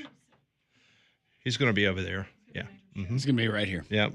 Gringo, who is here for medical purposes, he has brought in a large trash can in case Conrad decides the reversal of fortune needs to take place. Yep. And Gary, I guess, is going to be checking his vitals in the next break. Gary, why don't you sit down here and what are we looking for here? And talk with Landrum. Yeah. Gary, who's my friend and next door neighbor, but also a retired firefighter. Thank you to all of our first responders out there, active and retired, and also a paramedic. Absolutely. Gringo, how are you? Hey, good. Thanks for letting me come back up to the Jox Studios. Hey, you've done this several times for Conrad, so you know his medical history, and you guys had a pretty lengthy conversation before the first challenge that we did. But in this particular challenge, what are you checking for before he takes it on? Well, right now we're not going to worry about the blood pressure because as soon as he bites that chip, that blood pressure is going through the roof. Okay. So there's not really much we got to worry about that at this time. Okay. Mostly we're just going to make sure that his face doesn't get too blood red. I've got some ice towels for him. You said your ears about burned off when you did yours. Yep. And immediately the heat went to my ears. Yeah. I'm just a little concerned about his GI system, especially his stomach. Now, I know we'll get ice You will cream. not be aiding in any of that. No. No. There's certain things. He's on his own there. Yeah. Certain things you just let the hospital do. Right. Yeah. So I've been dealing with a little congestion this week. Do you think this will clear all that up for me? I think you're going to be mighty clear after this is all said and done, my friend. Perfect. This will work out great for me then. You should be good there. Wonderful. Yeah. But we're close. We're 9 minutes away. We got plenty of latex gloves. I brought a pair. Conrad brought like 4 pairs. You've got latex gloves. I do. You definitely do not want to touch this chip to any other part of your body or leave it on anything that is a common workspace. Correct. Where Cole comes in and uses the keyboard on Monday and wipes his eye. Actually. You thought COVID was bad. Yeah. Yeah, that'll be one that you remember for sure. Okay, so you feel other than that though, you feel like everything is good to go on the up and up. Conrad's tough. That's one thing I can say. He's a tough guy. Yeah. I think he can handle this, but just in case, He is a tough little boy. Yeah, we always he survived a cave fall. That was a national news story. That's right. Excellent. Well, nothing like a little insurance policy. Just stay here, watch and make sure everything's good. Yep. Last time the donut challenge, I did call him about a few hours later just to make sure he wasn't in a diabetic coma. That was the worst one too. That one actually I felt really, really bad for a long time. Like the whole night, I felt very sick. Because all the sugar. Well, also you took a jog around the building. Oh, I forgot I did do that, didn't Yeah. I? Yeah, that was rough.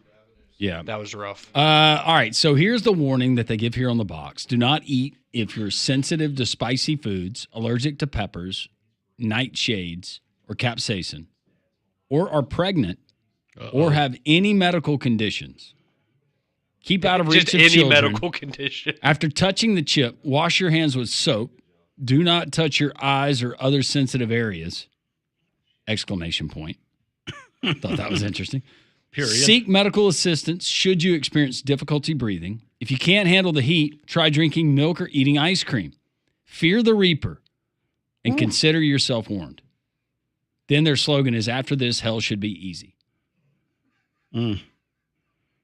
Paige, if you're listening, you may want to go spend the night at your parents'. No problem. Yeah, she told me she has her whole unit at UAB Highlands. They're watching. So. Oh, good. Oh, are okay. Yeah. Oh, yeah.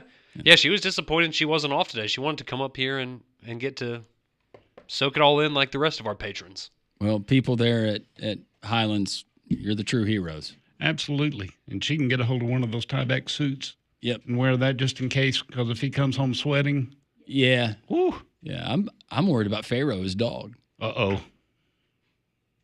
He'll be able to smell it. He'll smell the spice.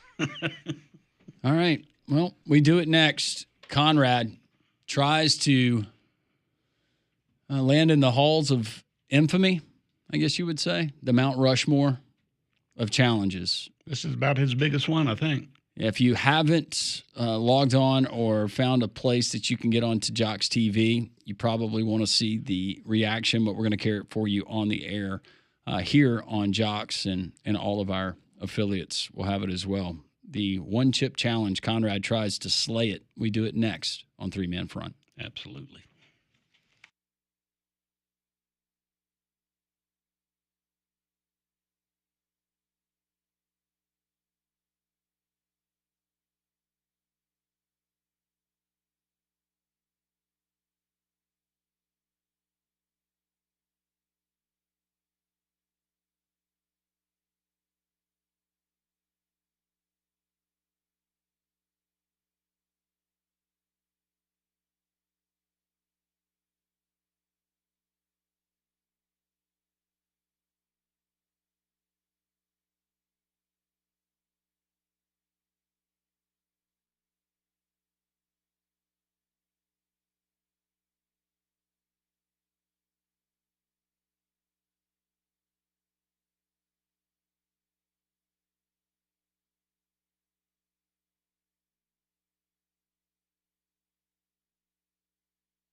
It is 12:29 on this Football Friday.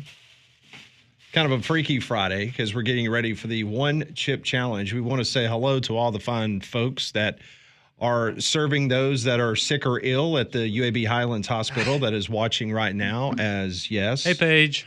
Paige's husband, Conrad, is about to attempt another food challenge. You could tell that Landrum Roberts, he has assumed the position of assistance in case, I think more than anything, he is wanting to make sure that no remnants get on his workspace. There we go. That's safer. Yeah, I was like, he was worried about Cole. I said, man, we still got an hour and a half left to go. You should be worried about yourself. Yeah. Okay, so Landrum, before he opens it, once again, just some of the parameters, if any, in regards to how long, if he gets sick, or you got to make sure he ingests the whole thing. What's the deal? Well, they don't make these anymore, so we got one shot at this. Okay. As long as you can not use the ice cream or any other aid to try to cool your mouth down. There's no set time, so you go to any of those things that you need when you feel like you got to have them. I think it'd be impressive though if you were able to do like 2-3 minutes without Thanks it. for throwing that in there. Yeah. But yeah, this is a chip that has been Shaquille O'Neal has completed the challenge, and so many others. So with that, you ready to get started? Yeah, let's go ahead and let's do it. For a quick, I guess, programming note, we did restart the YouTube stream just to make sure that it is in tip-top shape. So if you were on it, you may need to refresh your page, but it is up and running right now, so you should be good to go if you are checking it out now. This is where I tear it. All right, are we good? We ready? We're doing it? All right, let's go. The floor is yours. Am I going to be able to... Oh, that... Whew, that is okay, it's already broken up. It has so much spice on it. All right, here we go. All right, this is, oh, God, this is going to be worse than I thought it was. I didn't realize how much spice was on it. You got this. Everybody's rooting for you, Conrad. Hang on. All right. Come on, brother. I love you, Paige. Oh, no. Chew. It tastes like charcoal. Keep going. Come on, Ray. You got it. Oh, my God. This is where the heat really starts setting in. Careful, buddy. It's so hot. The years did not help. The time did not help. Is it hitting your ears yet? I can't. Oh my God! I can't chew. Just breathe. Swallow. Go through your nose. Swallow. You're good. You're good. It's all right. Oh. It's all right, buddy. Oh no, it's not. You're so red. I can't talk. Stand up. Where's the ice cream? He's crying. How long has it been? I can't. My tongue. I forgot to count. All right, careful. Those Careful, real we got dust tears. here. You're good. I'm crying. Oh God. Don't talk. All right, he's now going for the ice cream. Our viewers, you can see this. Our listeners, no, you just got just. You don't need to use the spoon. You don't need that right now. Oh, I just want to live in my mouth.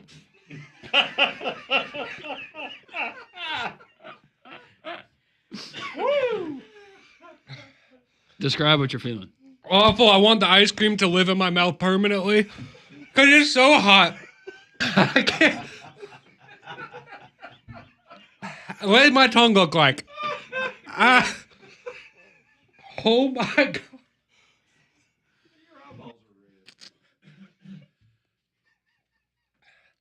More. More ice cream? No.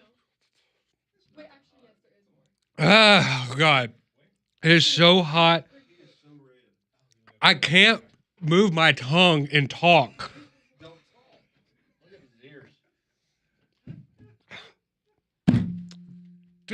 Why? Why did I do this? It's so much worse than I thought. I need a paper towel. Can I get a paper towel, please? Oh.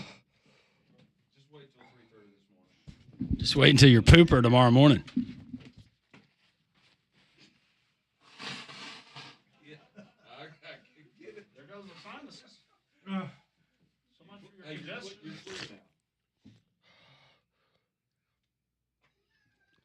So is it hotter than you thought it would be? Yes, this is so much worse than you said it was going to.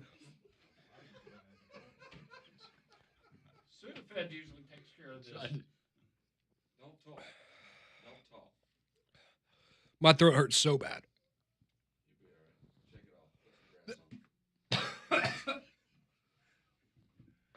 Gary, is this the time that we get the stethoscope over here? Could be. I was going to go for the full towel.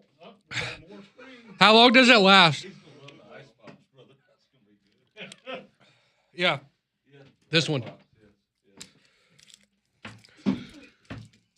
Oh, wait, I want the red one. Ah, damn it.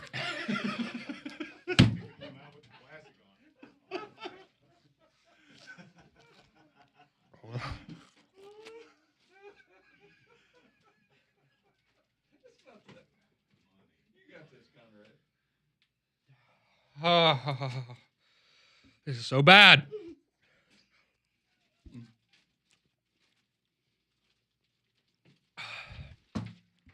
Yeah. It's getting a little. No, it's not. No, it's not.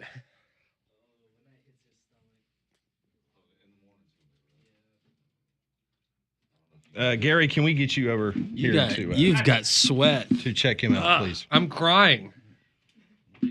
Yeah, thanks. This is way worse than all the other ones combined.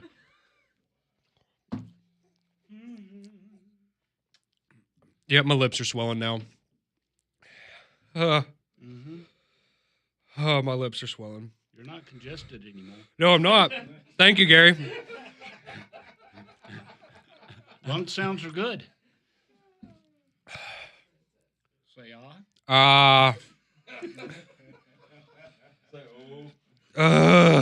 We've heard that, huh? Oh, the things I would say if this was a podcast and not live radio. Oh, man. Yeah. That is awful. My mouth hurts so bad. And my tongue works now. But I wish it didn't. Is this my reward? That's it. That's your badge of honor, sir.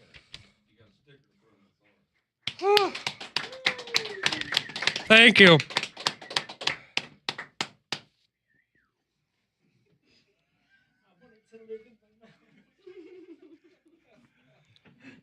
It still hurts so bad. It's really not getting that much better. This might be the last Paqui chip Of that's all ever time. been consumed. Yeah.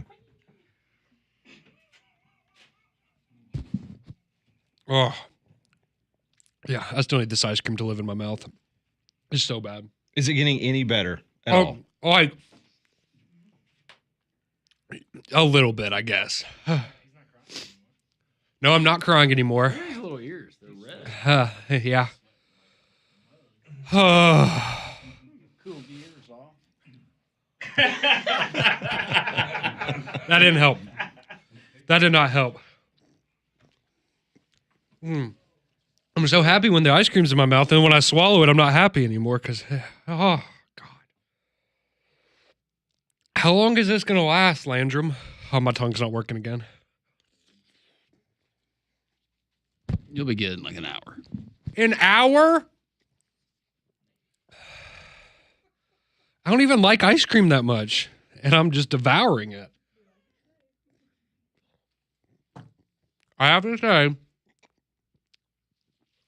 if Molly didn't get me this ice cream, I don't know where I would be right now. So thank you, Molly, because I actually would probably, I'm not doing well right now. I'd really not be not doing well if I didn't have the ice cream. So what was your plan if she had not brought you the ice cream? Water? I don't think that would have been a good idea. Never mind, I'll spit it out. Cold beer would be good right now. About 12. I'll be right back. It's better than it was at the start, but it is really not good. Whew, this is miserable.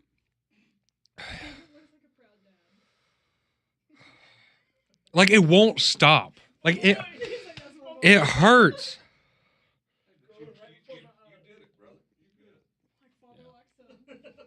Have you ever had sun poisoning before?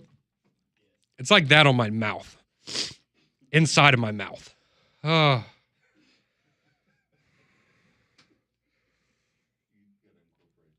This is...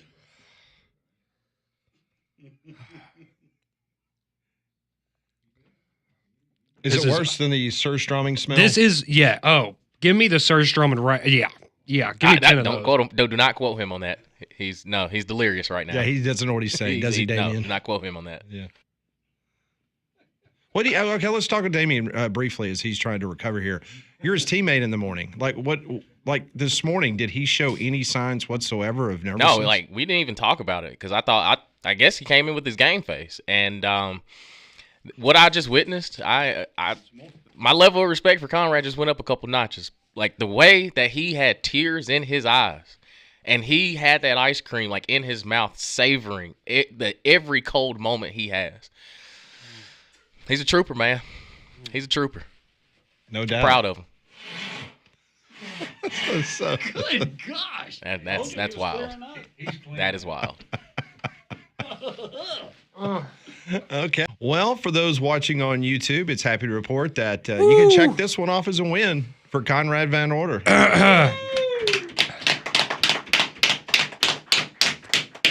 All right. This is three-man front. We'll have some post-game comments next.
It definitely will be a ring of fire tomorrow morning for Conrad Van Order. Woo! So proud of him. Yeah. That's my boy. But I will state for the record that I was against this. Okay. I'm just saying. Yeah. But I'm proud of him for doing it. Yeah. Knocking it out. I mean, as long as he's okay. He's in the bathroom. Is he okay, Gary? Okay. He will join us on Molly's microphone in just a moment. Get the very latest from Conrad. I'm sure that he's gotten plenty of text messages. Looks like he just ran like around the building. You okay, bud? Yeah, I'm good. I'm good. How many text messages did you get? A few. Few? I haven't read them yet. A few. You're I need saving them for tonight? More ice cream. I did go wash my hands, though. Did you? Yeah, just to be careful. Okay, so we could tell when you opened the package, you got worried. Oh, I mean, it's coated in, like, think Dorito with all of the powder that would accumulate in the bottom of the bag dumped on top of one Dorito. It was just dust. Think about this. It's been in his glove box for 5 years. Yeah. And you know how he drives. You know how many times that chip has been, jostled. Yeah. Shaking around and. Yeah. Uh-huh. I like how they gave you bonus chips on top of that chip. That was not a broken. They gave you pieces from it was kind of like the beef jerky. Well, probably because this is the last one ever made in existence. Give you that little bonus piece. They didn't want to throw it away. I know you're concentrating on the oral portion of this. Yeah, thanks. Uh-huh. But how's the internal right now? How's the stomach going? My stomach's fine, but I'm shaking. shaking. Yeah, no, I'm shaking right now. Your stomach isn't churning? I was talking to Not yet. I was talking to Justin earlier from sales, and he was telling me about when he did it, that once he got through the whole mouth part, his stomach started gurgling and giving him some issues. Yeah, not yet, but I think this pint of ice cream on top of it is really not going to do me many favors later. I'm also supposed to meet one of my friends for beers afterwards because his birthday was yesterday, so we're really just, it's going to be a it's about to be, you about to have yourself a day, brother. Yeah. Think about what that Pop-Tart in your stomach's thinking right now. Yeah. That may have been a miscalculation. What is this? Oh, yep. 1 pint of ice cream's down. So now you're going for the gallon? No, I think I'm going to stick with the ice stick pop, whatever. Because this is colder. So I would also like for these to live in my mouth because it feels way better. And you know what? It makes me and Landrum very happy because Molly saved your life today. No, she did. You really did, Molly. I honestly, without that ice cream, I don't want to know where I'd be right now. I mean, she was very quick yesterday to volunteer to help her teammate through this excursion. It's very nice. Now my stomach is feeling pretty bad. Is it really? Yeah. Is it churning? I think that I ate that ice cream really fast. Did you? You got a brain freeze too? I wish. But I think you brought this up. Yeah, I'm going to have to go to the bathroom after this. It's just now hitting him. I don't want to get too graphic here, but you might want to take one of those push pops with you. Yeah. Does Gary need to go with you? No, I think I'm good. Just you saying. remember when you said it felt like your skin was burning? Mm-hmm. Yeah, I feel like the roof of my mouth is bare. Yep. So imagine it's hitting the chest cavity now. I can feel it right here. Mm-hmm. Oh, that's bad. Oh, gosh. Yeah, I don't feel good. I do not feel good. All right. Why don't you Why don't you exit the studio? Yep. Gary, would Go you get please? your post. I'll take care of it. Yep. Please. Your post eval. Yeah. I thought that was great.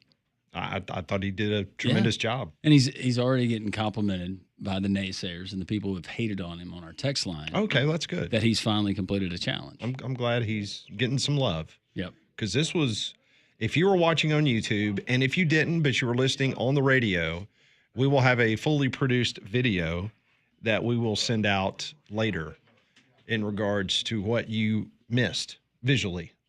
But there was no joking. I mean, he literally had tears running down his cheeks. Somebody is texting into the show and saying he just did the one chip challenge. Next, he needs to do the Toe of Satan challenge. I'm not familiar with that one. I'm not either. Damien, do you know what that is? No, never heard of it. Someone asking, did anyone check for peanut ingredients? Obviously, we did.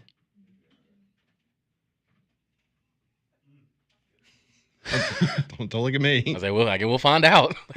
That's why Gary's here. That would have hit him already. Oh, yeah. You know, you ate the cashew that day. Yeah, it would hit you. We almost lost you. This one reads, Conrad took it like a champ. I had to take lunch at work so I could hop on and watch Roll Tide. He did take it like a champ. Yep. I just yelled out the biggest let's go for you, Conrad. I'm so proud of you, big guy. Very nice. Nice to see him getting the love. He's going to need it. Because he just royally disappointed us multiple times on these challenges. Let's get Molly. Let's get a woman's perspective on what she just witnessed. Because I will tell you, Landrum, I was worried about you because if he got sick, you would have gotten sick. And Molly then would have gotten sick. I was in like the projectile vomit zone. Yes. I was just over here laughing because that stuff doesn't bother me. Well, I was laughing too. And I'm glad that he seems to be somewhat okay. I guess from a woman's perspective, Paige, if you're listening, I'm so sorry. Because if that was my husband, I would be very not like upset in a bad way, but just upset and concerned. Oh. Yes. He's tough. Well, that's obvious. Yeah. But the look on his face. Yeah, like those tears. Those tears were so real. That was like a butt whooping type. Like, Yeah. man, I feel bad. Like, hey. Like I gotta check up on my streaming boy. down his face. I'm just glad he's okay. Is he? No. We're gonna hope. No, he's not. Is he in the bathroom now? Is he in my office? Did anybody go in with him? Like, get him out of my office. Is he in my office? No, he's not in your office. He said he would text me if he needed me in there. Okay. I'm just making sure. Things you do for love. First couple of seconds, I thought, oh, maybe it's not as bad. Like maybe over the 5 years, it's kind of diluted itself. And then it hit, and I was like, oh, no. That's not a good look. So I know you might not remember this, Landrum, but when he opened it up, was it very familiar to your chip? No, because it looked like there was an additional, I guess the chip had The broken bonus off. chips. Yeah. I don't remember if I got any extra pieces in my package. But yeah. But it was coated as much as it was. Yeah. It was. Yeah, that was the same chip. That was the same chip. I think they put an expiration on it. Just so maybe, well, that was prior to them discontinuing it and it being recalled from all the stores. But they probably just wanted people to buy more chips. It fermented well. It did. It did. We will continue to get your reaction to what just took place just a couple months ago. There is some breaking news in the sports world. The long-rumored NFL Network deal with ESPN it's being reported now that is done. That the NFL and ESPN, they have reached a blockbuster agreement that will place many of the league's top media holdings, including the NFL Network and also the NFL Red Zone channel, in the hands of ESPN. In exchange, the National Football League will now become a minority owner of ESPN. So they're giving away their top media properties to ESPN in exchange of having a small percentage of ownership in ESPN. So we'll see what happens because, as we both know, Landrum, there's a lot of redundant sportscasters, from NFL Live to Good Morning Football to all these other shows. So how they are going to all live in the same neighborhood, that will be very interesting to see what happens. Yeah, it will be. But the NFL, the Shield, right? Off topic. I went back and I'm going through the tape. Uh-huh. He went a minute and a half before he went for the ice cream. Okay. Did he really? He sure That's did. pretty good. Wow. That is impressive. That That's is very impressive. I just got a text from guy who owns a pizza place here in town and said that after Conrad had to endure that, to come by his place, and he's got a free pizza tonight. Oh, waiting very for nice. us. Oh, Hey, that's that's cool. awesome. Yep. So, thank you, Terrell. Appreciate that. Really nice. Yeah, very much. He does deserve it. I don't know if pizza. Well, yeah, pizza might. Oh, he said he doesn't feel good. No, he looks rough. He looks rough. That's like I just got beat up while I'm hungover. It's worse now. Is it? It hurts. Where does it hurt? Describe. Your esophagus? Yeah. You still hot? No, my mouth actually is fine now. It's just the rest of my body feels terrible. Mm. You want this towel again? Okay. Thank you, All right. So medical assistance, you think you're good? Yeah. Okay. Yeah. All right. Well, stay tuned. Next hour should be interesting. Just going back from my experience. Yeah. Conrad Van Order, he has made it through the chip challenge, it appears. A champion right there. I know what you mean when you said you thought you blacked out. Yeah. Yeah. Hey, by the way, Molly tells us that you went 1.5 minutes before you went to the ice cream. How about today, my friend? We got one more hour to go. This is Three Man Front on Jox.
We begin the fourth and final hour of the week. We appreciate you tuning us in. Man, what an hour it was. As Conrad Van Order, he, at least momentarily, he has survived the chip challenge. You can check that one off the box. It took him a minute and a half before he proclaimed he needed some relief. Molly brought him some ice cream, so that was able to help him out.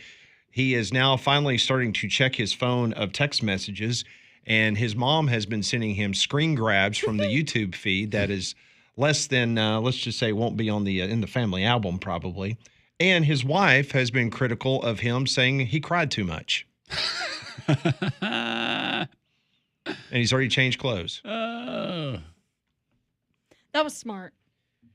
I'm really comfortable now. I feel a lot better. You feel a lot better now? Yeah. All right, we'll get back to work. I guess that is a good thing to do, isn't it? I mean, Yeah, you could have milked it at least another segment. I know. I mean, I'm good now. Okay, well, get back to work. A lot of texts that we can get. Thank you, D.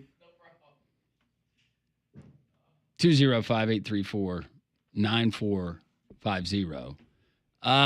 This one rolling in. This is Shrick. You know Shrick? And Conrad is the man. Another one. Good job, Conrad. Fat Joe wants to know, Landrum, any video of when you did the one chip challenge? Yep, we videoed it. I don't have no idea where it is. Tate Did you get really gassy afterward? Like, I just feel like I have to burp a lot, but Yeah. that might be the ice cream. It might be. Tate says, I'm just throwing it out there, but I think Molly has locked up the Employee of the Month award. She literally saved a man's she gets life my today. vote. What She a gets team my player. vote. Yep. Thank you, Employee guys. of the Year, Molly Robinson. Thank you. I try. And it was unsolicited. Yeah, no, I She just volunteered it. Yeah, I offered. Got to You make two sure. could take a lesson out of Molly's book. Got to I make think, for sure the the team is okay. Bill said for those of us just tuning in, give us a recap of what he ate. It's the one chip challenge. It is Carolina Reaper dust with capsaicin powder on a tortilla chip. And this was kind of a trend 5-6 years ago when they put these out on the market. And it might have been prior to that. And you had the likes of Shaquille O'Neal, other celebrities. I'm trying to think. The husband and wife pair. They're both actors. She's the one that likes the sloths. She cries when she sees sloths, and Dax is her husband. Oh, Kristen Bell. Yeah, and Dax Shepard. They yeah. both did it. There's several others that have done it. But you see how long that you can go without consuming ice cream milk. Conrad, minute and a half before he had to go to the ice cream. But it's brutally hot because I've done the challenge. It's really, really hot. Super hot. And now we know that at least Carolina Reaper peppers do not deteriorate in heat level. Now, that was the other thing. I got 2 of these packages. I consumed mine for the challenge several years ago and had this one and forgotten that it was still in my truck. And then thought, well, this is a Conrad challenge that he can complete. It was not an amount of food. It was just, keeping it down, and wasn't worried about you throwing up. No, and I didn't get close to throwing up at any point. But, yeah, I mean, that was about the last 30 minutes of my life have sucked. So, yeah, just as advertised. Uncle Jerry from Hayden says, Google the Toe of Satan challenge. I just did, and Conrad would not finish this. This Satan's toe? What? It's a lollipop, I think. Mario in Tuscaloosa says, Conrad may want to save a couple of the ice pops for in the morning. That was kind of where I was going. Good call, Mario. Alan said, inspections office in Pelham watched it happen. Video kind of lagged once. Conrad's face when it froze was priceless. Well done, Conrad. Not even a word had to be bleeped. Proud of you, potato chip. Well, Don't worry, there will be an alternate video on YouTube. there were words that were said after the microphones were turned off and we went to commercial break. Well, you said, how do you really feel? And I let you know how I really felt. And you were justified in saying what you said. Yeah. It's Mary. So proud of you, Conrad. I'll bring you a special treat next week. Thank you, Molly, for helping him. Of course. Thank you. That's very nice. And hey, if Paige wasn't listening, we get free dinner tonight. So looky there. Yeah. It all works out. Thank you, Terrell at Troops. Yeah, thank you. Love Troops. Conrad brings a new meaning to hot waffles. Yeah. JJ says, can we get a report on Monday of the secondary burn experience? Yeah, we'll have to get it. We're going to have a follow-up. I am just knowing how much that burned going down my esophagus just a minute ago. I am concerned about that. Jason in Huntsville says toe of Satan is a lollipop infused with pepper extract. It's actually hotter than the chip. Oh. Let's do it. Nope. Not doing that one. Okay. Jimmy says this is basically the reverse of when the Undertaker's streak was broken at WrestleMania. The streak is broken. He went from 0-6 to 1-6. Hey, I won the last one too. Well, that's actually up for debate. Well, Pat would not give you that one just because of the can. No. The toothbrush. Oh, the toothbrush. Yeah, you did win that one. That's right. You get 2 wins now. That's right. He's on a roll. It's a streak. This one reads, well, I have a can of the haunted ghost pepper chips. I listened late. It used to be the one chip challenge when it was haunted ghost peppers. I can eat habaneros like candy, though. My bootay does not like it when I do, though. I bet.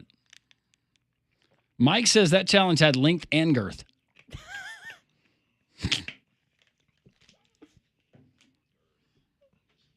Yeah. Say it, Coach. Molly should have secretly slipped him some jalapeno ice cream, says one listener. No, I would never do that. So cool. I stuck with vanilla. And that was exactly what I needed. You blew out more mucus. I told you I'd been congested all week. How's the nasal congestion? Lewis wants to know. Great. That was wonderful. Steve asks, after experiencing the chip, would you do it again? No. No. I mean, no. Someone asking, Conrad, how do you keep letting them talk you into this stuff? Mad Dog. That's a good question. I'm just trying to be a team player here. Could you imagine if we had done it at SEC Media Days as you thought we were going to? Yeah, I'm glad we didn't do that. Really glad we didn't do that. That would have hurt everyone. Yeah. Because I promise you, we would have had no gallon of ice cream right there waiting for you. No. Yeah, that would have been bad. And Ty would have been over there watching me like laughing. That's nothing. This is great. Today we spell redemption Conrad. Yeah. How about that? Appreciate all the kind words. This listener says you did it for America. Yeah, you did. I did. I did. Brant says great job. Don weighing in. Conrad, what you do for the show is amazing. Hope Paige takes care of you tonight. Oh. I don't know if Paige is tough. You cried too much. That's great. Hey, I need someone to hold me accountable. That's what I love her. She's not going to give me any slack. Someone asking, did you make it or buy it? The ice cream or the chip? The chip is bought. The ice cream was bought. And a lot of other people. And you cannot buy the chip anymore, correct? No. It's been discontinued. Shout out to Gringo, our EMS worker, first responder. Gringo is my hero. He's also one of the best bowlers in the state of Alabama. He's great. I'm on his bowling team. Don't make Conrad do Satan's toe. It's very bad.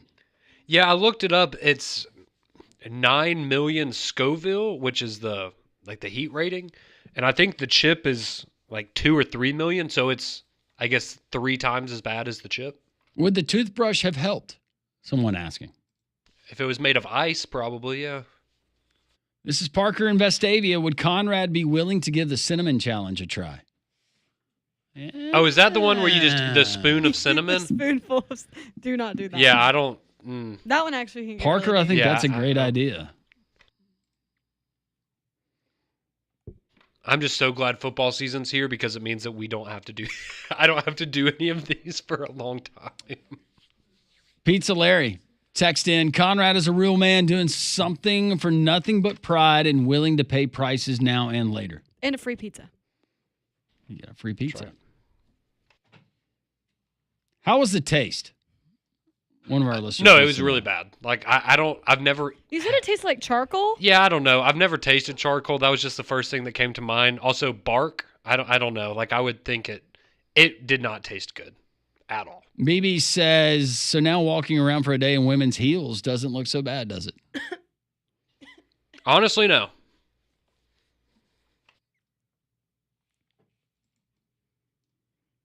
Darren from Tennessee, I ate the chip a couple of times, drank hot sauce with it. No lie, I've done several hot challenges. Well, congrats, Darren. Yeah, Darren. Next up, Hot Ones Challenge. No warm-up, though. Go straight. The last 3 flavors. Oh, that's the wings, isn't it? Yeah, the hot ones. I do love that show, but yeah, I don't know if I'm cut out for that one. Walker says, I used to think that Matt bullied Conrad, but Pat and Landrum are way worse. He's the little brother we never had. I do it for all of you listening. You over there behind his shoulders just looking at him like a proud dad. I was proud of him. That was cute. Yep.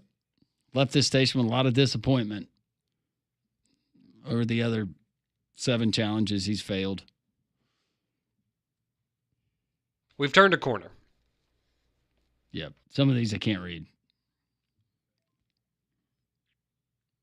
Thank you for all the text. We'll continue with the text as Conrad continues to recuperate here on 3-Man Front and Jox. Well, you can celebrate the kickoff to college football with us at the Bill Smith Buick GMC Jox kickoff party at Regents Field on Thursday, August 21st. And the only way to go is by winning tickets. And who wouldn't want to go and congratulate Conrad in person at Regents Field? But to win a pair of tickets for you and a guest, text the keyword WIN, WIN, and your full name to 205-834-9450. Time you want to go congratulate Conrad in person, text the keyword WIN and your full name to 205-834-9450. Winners are drawn and notified daily. And for more information, visit joxfm.com. We will continue on in a 3-man front. 1-800-239-WJOX is the phone number. Courtesy GMC text line 205-834-9450.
It is 1:17 here on this Friday. This is Jox, three-man front.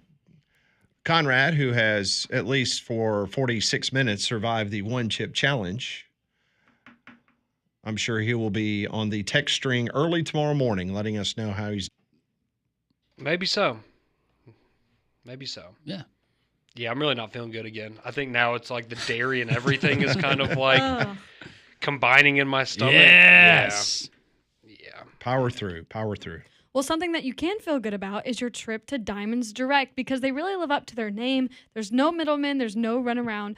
Just incredible diamonds straight from the source. And the price, honestly, way more reasonable than I expected. Their selection is huge, by the way. Everything from $500 gifts to once-in-a-lifetime treasures. And the perks keep on coming. When you do purchase through them, you get free cleanings, free ring sizings, lifetime service, and I always come back if I need anything. And right now, there's a pretty amazing deal. If you buy an engagement ring, you get the wedding band for free. So like I said, if you want to get engaged, now's the time to pop the question because who wouldn't want a free wedding band? So Diamonds Direct is direct, no extra layers, no nonsense, just quality diamonds at a price that you can actually feel good about. So Auburn and Alabama both off today. They had back-to-back days of practice. They will be back on the practice field tomorrow, both tomorrow morning practices. For Alabama, it will be a 9:20 start to their practice. Meanwhile, down on the plains, Auburn will get underway at 10 a.m. So both will be done by lunchtime tomorrow. So they found themselves having back-to-back days of practice. Both schools reporting very good days 1 and 2. So take today off. And with Auburn having the Friday night game in Waco to open up the season, I think I saw where Hugh Freeze is going to alter their schedule, change it up just a little bit to get them acclimated to playing on that Friday. And then, of course, it'll switch back to their typical schedule that they have most seasons where you play all Saturday games. But, yeah, it'll be interesting next week, any of the developments and new stuff we get. Players that are emerging, some of the younger guys that are catching eyes at both Alabama and Auburn. I think you got several candidates there, whether it's Auburn maybe on the defensive line and adding that depth piece with guys like Jordan Crawford from Parker, or for Alabama, you got a host of guys that they're really excited about and maybe adding some more depth. Not that you really need a whole lot. They're in the wide receiver room. So I was telling you about a story last hour that it had become a very tenuous situation in Dallas between Micha Parsons as Diana Rossini. She reported earlier this morning that there was a problem between Micha Parsons and the front office in regards to a contract extension. And Molly, you've been following this on, I believe this is Micha Parsons' social media. So this is on his Twitter account. He posted 3 screenshots from looks like his note page on his iPhone. Mm-hmm. Basically a letter saying, "Thank you, Dallas, but I want out." So it's very long. I'm not going to read the whole thing, but he starts it off with, "I wanted to be here. I did everything I could to show that I wanted to be a Cowboy, ... Unfortunately, I no longer want to be here." Just keeps going on, and he ends it with, "My trade request has been submitted to Stephen Jones personally." So he wants out of Dallas. And this is his from the verified account, which has 566,000 followers on social media. And this was posted 4 minutes ago. Molly has been monitoring the social media channels, and this is a huge, huge story in the world of sports. One of the best defenders in all of professional football has requested an official trade. Now, the question is, what does this actually mean? What do the Dallas Cowboys do? Do they actually try to make a trade, or is this a negotiating ploy? But we know how the Jones family is. I don't think they take too kindly to folks with some veiled threats. So we'll see what happens. Paul doesn't, at least, anyways, but he's still calling the shots, and ultimately his word is going to go. And I'm not sure that Jerry Jones is really concerned with fan sentiment. And as Molly just read, unfortunately, I no longer want to be here. And he has officially submitted a trade proposal. Or actually his trade request to Stephen Jones. Can you, after you put something out like that, can you come back? I mean, I think you can. I mean, I really do. I mean, I You think just have now. to explain yourself. I mean, well, I don't really think. I think the fans. I mean, what are the fans going to? The fans are going to side with Micha Parsons. Yes, of course. Like that, they are not going to side on. I mean, look at all the time that Jerry Jones has owned this franchise and how many times that it's been bungled. So, I mean, if you're a fan, I mean, you're like, just pay the guy. Like it's not like, I understand why they had to pay Dak Prescott, but Dak Prescott is not Josh Allen. He's not Lamar Jackson. He's not Patrick Mahomes, but you paid him. Micha Parsons is the top defender in the National Football League. So to me, you know, you do something to try to save face if you're the Cowboys, but there is no way, shape, or form. And then the question is, how much would you get for him? Like, how many draft picks is it going to take for someone to get Micha Parsons? That's a really good question. I don't know. Conrad feels like a lot of Cowboy fans right now as we're looking in the other room. Can you go get Damien? Yeah. Be careful, Molly. He's having issues. And Gary left too soon. Gary, if you're listening, I mean, make a U-turn. Molly might have just turned an ankle. Molly's tripping in the hallway, and meanwhile, Conrad's in there praying to the wastebasket gods. Mm. Yeah, he's done. He's tapped out. He's out. Yep. I think it's everything that we were worried about. Everything just. Is he down the hallway? Conrad? Yeah. Yeah, he's long gone. Yeah. So what do you think, D? What y'all did to my boy. Look what y'all did. Can you believe Landrum did that to him? Look what you did. It was all me. And free will. Well, I told him I would do it. Nobody made him do it. I told him it would be awful. I told him about the after effects. What else do I need to do? Seems like you did everything you could, Landrum. He's a grown man. He makes his own decisions. All right, so let me ask you. I know that you were coming in from another part of the building, but Micha Parsons has officially requested a trade. So what happens now? He's either not going to be playing for the Dallas Cowboys this season, or because if he is still on the Dallas Cowboys roster, he will not play this season. But if I'm the Tennessee Titans, whoever we have is very expendable at this point. They can get Will Levis. I don't think they want Will Levis. How many draft picks? All of them. How many? Ricky Williams. All of them. Ricky Williams this thing. You can get every single one of them. Bring him to Tennessee. Well, Micha Parsons sat out the pandemic year.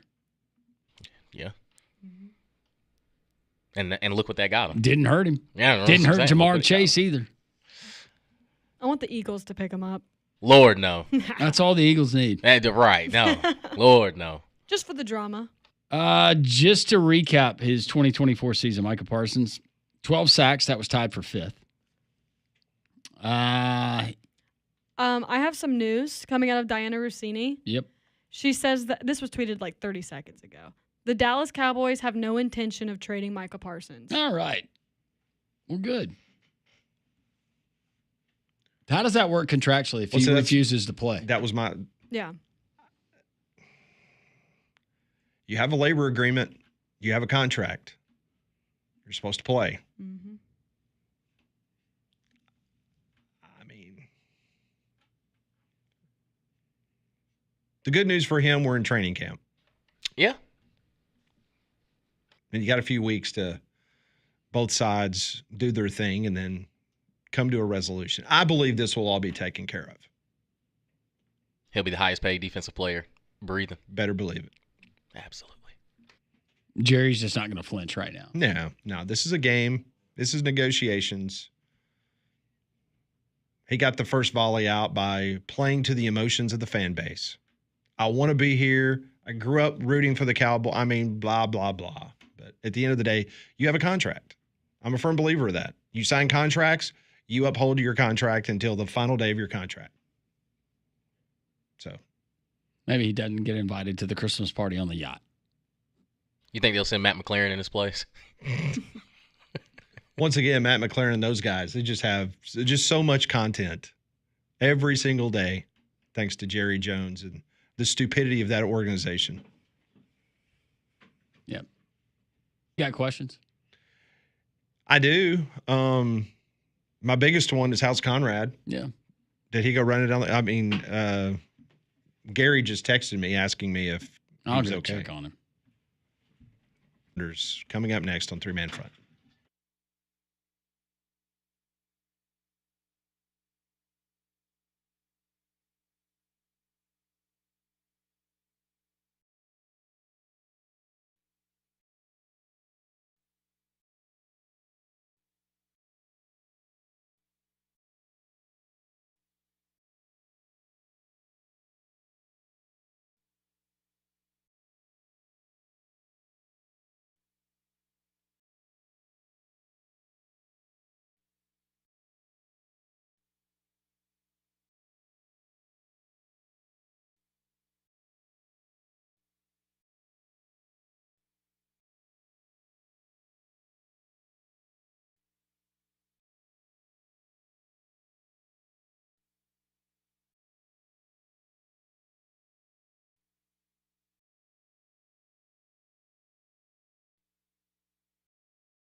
Okay, update from Conrad. He is down in the office, laying down on the floor.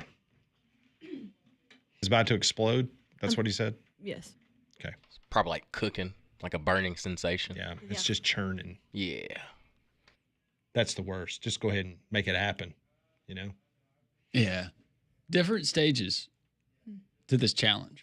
Oh, okay. So. That's nice. Nice of Brian. Very nice. Yeah. Mm-hmm. Well, something that isn't so nice at times is the Alabama heat and humidity. We know it can be brutal, but don't let it affect your home and family. Keep them comfortable with an affordable Trane cooling system. They've been recognized as America's most trusted brand for 11 consecutive years, and they're the official cooling partner here at Jox. So go and find a comfort specialist near you at Trane.com. We do this every day. We'll wrap up the week. I've got 5 questions. They've got answers. This is Pat Ponders.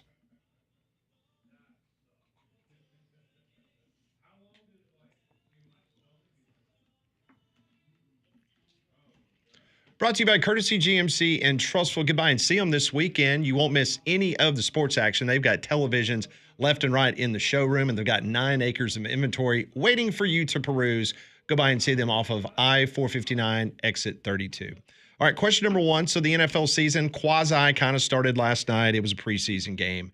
But the question is, what about the NFL season do you look forward to the most? Is it the games itself, betting on the games, or fantasy football? Which one of those threes are you looking forward to the most? The games itself, because I don't bet, and I feel like fantasy football for me is either a hit or a miss. And I don't know, I don't want it to ruin my season. And now that the Lions are good, it's more enjoyable for me to watch. It's the games for me. I enjoy the fantasy football aspect. I don't bet. I do our office football pool, but I don't bet on the games. No, it's the games. It's having that change up because we're so college football centric here in this state, and for what we do on a daily basis, it's a nice change up. To, let's be honest, you see bad football on Saturdays. You don't see a ton of bad football on Sundays. You don't see a ton of it, Damien. Yeah. No, not to the level. Yeah. Unless you're a Titans fan. Yeah. Right. Well, I'm sorry. Yeah. You're a That's Titans fan. kind of. Yeah, you see bad football, all right. No, but it's the games. It's the love of the game, man. To Landra's point, outside of one organization, but we don't have to worry about that anymore because we have Cam Ward. But no, it's the game. I thought you were going to say you got Micha Parsons in a trade. Him and Terry McLaurin. Yeah. Getting both of them. All right. All right, question number 2. Let's stay on the NFL theme for a second. Who gets more wins this year? Aaron Rodgers or Justin Fields? Aaron Rodgers. Well, I'm going to say Justin Fields. he stays healthy. Well, no. I think it's Aaron Rodgers. Think of the quarterbacks that the Steelers have won with post Ben Roethlisberger. And the Steelers always finish at least 8 wins. Yeah. At least. So then that's the question. Yeah. I'll take that organization over the Jets. And I just remembered he's with the Jets, so yeah, no. So you quickly changed your I mind. quickly changed my mind. My gut's telling me Justin Fields because of the division he's playing in. Like, the only team you really have to worry about is Buffalo. Okay, that's fine. But you're good enough right now to beat the Patriots. I mean, I like Drake May, but I still think they're like a year away. Yeah. And then the Dolphins, you know, I'm glad Conrad's back there, but, you know, Tua he has shown that he may go down earlier than expected. So I think, like, for the division's sake, I kind of lean more towards the AFC East of having a clearer path. But when you look at the AFC North with Aaron Rodgers again at, 75 years old, you're still going against Joe Burrow and Lamar Jackson. So I would lean Justin Fields. Okay. Question number 3. Name a player, could be any sport, you would want to see come out of retirement for at least one last game.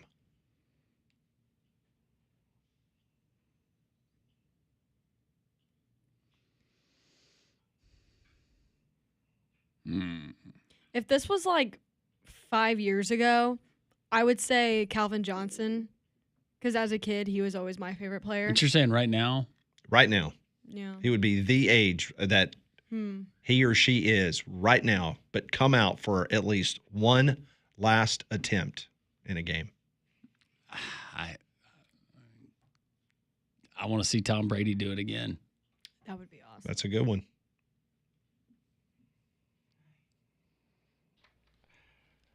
I'm trying to think, like, because football is such a violent sport. Like, you know what? Because it just happened today. Amari Cooper. So it's the old loophole right there. Yeah. Yeah. It's okay. If I can't say Megatron, I think Tom Brady's a good answer, because I think he would 100% would do it again if he could. I felt like saying Tiger Woods. Yeah. But he's not. But he's not He's retired. not retired, yeah. He's just injured. The old Achilles, man. The older you get, better start stretching. Yep. Question number 4. What is your most annoying driving offense? Not using your signal light. Thank you. People in Birmingham That's have my biggest pet peeve. Texting, looking at your phone when the lights turn green, and then I miss the light because I'm behind you. Yes. For me, it's blinkers. I get so mad when people don't use their blinkers. So mad. Mine's tailgating. Yeah, tailgating. That's a good one. Especially when there's someone in front of me that like I can't go I can't go anywhere. Yeah. Like and I'm happens? stuck here. And what happens if I slam on my brakes? Yeah. Right, yeah. It's his fault. The guy behind you. Mm-hmm. Ain't my fault. So I got that trailer hitch. Comes in handy. Well, woman found out the hard way. Follow me too close. Yeah. My brakes work. Little brake check. Yep. How's that front end? My truck's fine. Trailer hitch is fine. The front end of your You're car's going not. to need somebody to look at that. Told you. All right, question number 5. Of the people you work with, who has the best chance of cheating a lie detector test?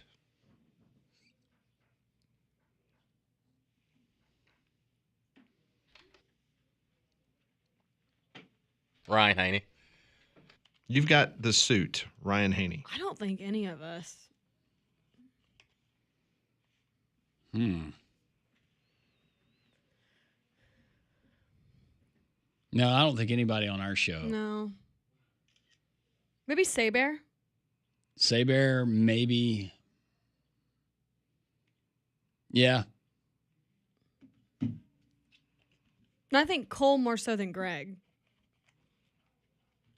Yeah, I'll agree with you there. I'll go Saybear, though. Who'd you say, Damien? The suit. Oh, the suit. That's right. Because, he is a politician by trade. Yeah. But I could see Saybear just He can kind of finesse. his demeanor. Yeah. Heart rate's not going to ever get too elevated. No, it's not.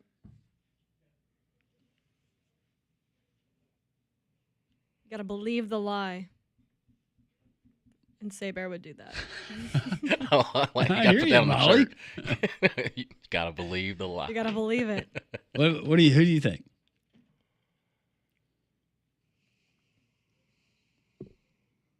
Kerry Adams. Okay. Because he's so low-tempered. His heart rate will never go up. No, you're right. He's so even keel. I could see him, if you remember True Detective, Matthew McConaughey, his character, sitting there and being interrogated, smoking the cigarettes. That's Kerry. Yep. That's Kerry. Yeah. He's got a lung dart, and he's just like, I told you, Pat, I didn't do it. Yeah. It's about like Kerry. And he's been that way since Wasn't high me. school. He has Wasn't not it? changed one bit. Which is I a compliment. believe it. Which is Yeah. a compliment. Yeah, to him. absolutely. Yeah. Big time compliment. All right, I'll give you guys a bonus question. This one's for Conrad. This one's for you, Conrad. pour a little out for our homie. Yeah. What's something you're so good at, in your opinion, that you could teach it to someone else?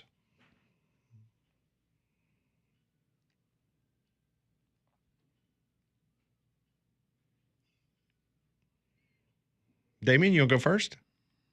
I'm still pondering. Okay.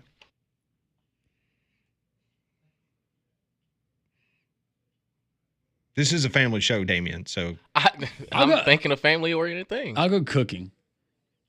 grilling or just cooking? Both. Okay. I'll say running. Running. Speed. I can coach them up. Speed and agility? Yeah, absolutely. Go to Damien's speed and agility camp? Hey, it's free for kids. I mean, we know what Molly's probably going to say, but go ahead. Dance. Yeah. I've taught a lot of dance. I mean, in my life. I know how to wobble with the best of them. But like from a technical standpoint, You know how to lean with it, rock with it? sure. The most humble answer would have been failure, but All right, I'll give you one more bonus. Let's go. Since we got time. All right, I'll give you a seventh question. Let's go for Conrad. Would you guys prefer a bonus or an extra vacation day? So money or an extra day off? Money. I'll take the money. Yeah, money. Yeah, bonus is always nice. We all like what we do, so. Slight margin of victory, but I'll say bonus. Okay. Now, if I worked in the coal mines, Dad, I'll take a day off. yeah. Give me a day out from the black dust. Yeah. All right, that's a very long and extended version of Pat Ponders. Hey. 7 questions. That's right. Yeah. Hugh Freeze has inspired me this The week. SEC and Pat Ponders. That's right. I need more length and girth. So thank you, Coach Freeze, for this week. All right, more three-man front here on Jox.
146 three-man front here on this Friday. It's been a very busy Friday. Wimp Sanderson led things off. Of course, Dimmitri Ravenos joining us live from is a first on the show as he is over there with his family, visiting where his father was born and enjoying some family time. But hopefully he enjoyed the one chip challenge that we carried on Jox TV, and you can go back and find it there on YouTube as Conrad slayed it, but now is feeling the after effects.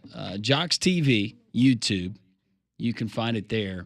All the portions of the show you can find each and every day here on the Three Man Front podcast. We were going to do the worst thing I've seen. I did want to get Pat Smith's reaction to the Major League Baseball All-Star Game coming up in 2027. It has been announced they're going to be at Wrigley Field, not Pat's favorite city or field or team that is associated with that field as a Cardinals fan. No, not really. This will be the first time in 40 years that Wrigley Field has hosted the Midsummer Classic.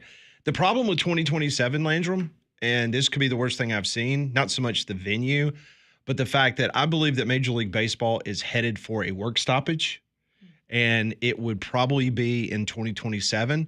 So not really sure we're even going to get to that All-Star game in Chicago.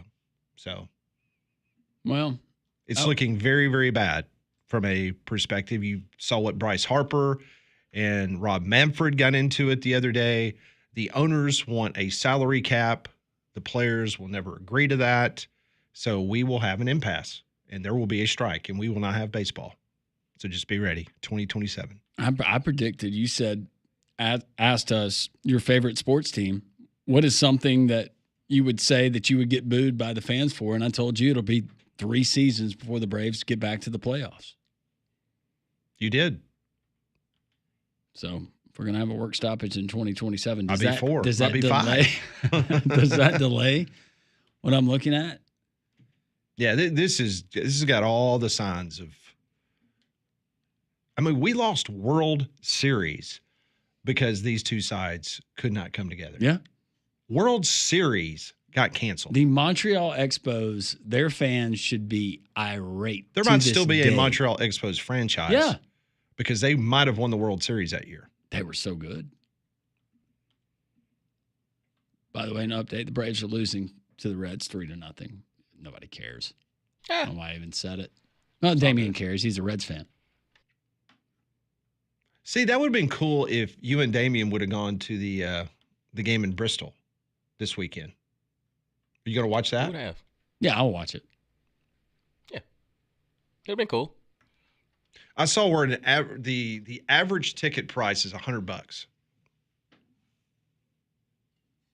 I just spotted you.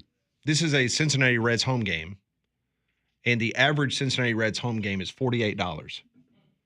But if you want to go watch them in Bristol, Tennessee, it's $100. And they're expecting well over 90,000 in attendance. D, have you ever been to Great American Ballpark or whatever I have it is not. now? The only time I've seen the Reds, they actually were playing the Braves in Atlanta. I'll give them credit. I mean, they went out and did some things. Well, yeah. I'm talking about the Reds, not the Braves. Well, the Twins did some things too, but how many minor leaguers did they call up? Today it was 5 from AAA. Grief. Yeah, they're 440 in the hole. 440 million in the hole, the franchise. Really? Yeah. Oh, boy. Whew. I'm looking at the Minnesota Twins. Minnesota Twins franchise currently valued around $1.5 billion.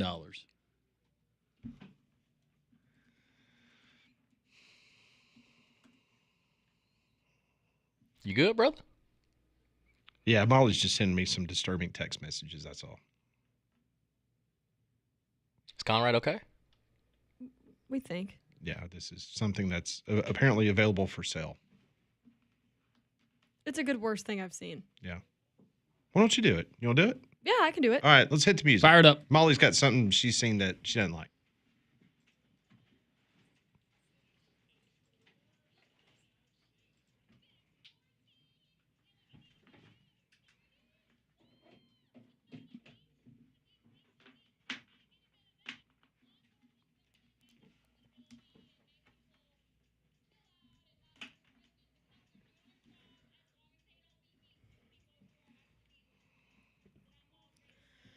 Okay, so we've all heard of shapewear, whether it's like Spanx or Skims or whatever. And if you're unfamiliar with You wear Skims, don't you? No, I don't. Oh, you don't? I don't. Oh. No. He goes old school girdle. Does he? Okay. Well, if you're unfamiliar with the brand Skims, it is her shapewear, like bra, underwear, neutrals brand. That's Kardashian, right? That's Kim Kardashian's brand. Yeah. And I've got that shapewear- Olympic t-shirt. It's very comfortable. Oh, that's right. You do have the t-shirt. That's the only thing I own They do have good t-shirts. from her. So anyway, we know what shapewear is. Usually women will wear it. But this week, they came out with the Seamless Sculpt Face Wrap.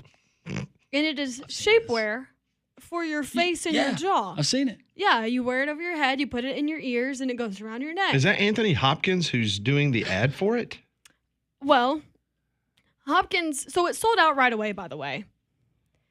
And Hopkins made a video of him wearing the Apparatus. wrap, and basically he compared it to Hannibal Lecter from Silence. That's of the exactly what I was thinking about when I saw that. Yeah. He said, "Hello, Kim. I'm already feeling 10 years younger. Goodbye." While wearing the face wrap. That is good though. So you keep it on. His caption was, "Thank you, Kim. Don't be afraid to come over for dinner." Okay, but the shapewear, you wear that stuff. I know they have some that you don't need to put underneath clothes. You can wear it out. I think you could But just wear it out. You're and just about. wearing that out? I guess so. Doesn't that? Aren't you trying to deceive everyone? It's supposed to snatch the chin. Okay. That does not look comfortable. I don't.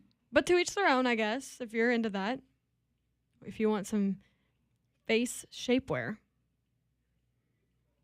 I'm sure people will. Oh, we have a doctor chiming in.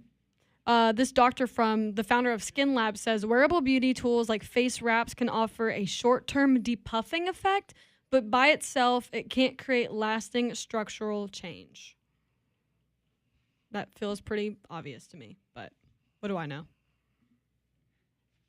Can't you get the same results with Ozempic face Well, I was thinking like Botox. or Botox? That's, yeah. And if you're Anthony Hopkins,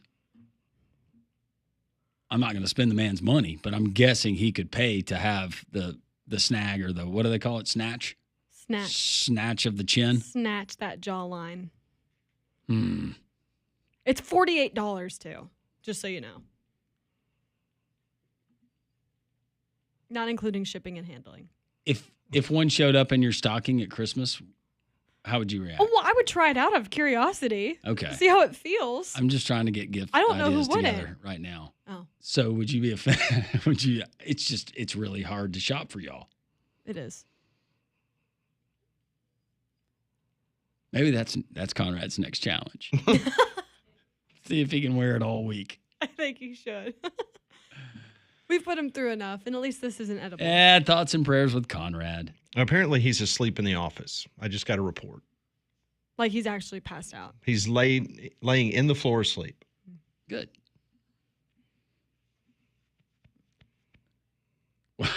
Molly will have a. What if he wakes up and it's like 10 o'clock tonight?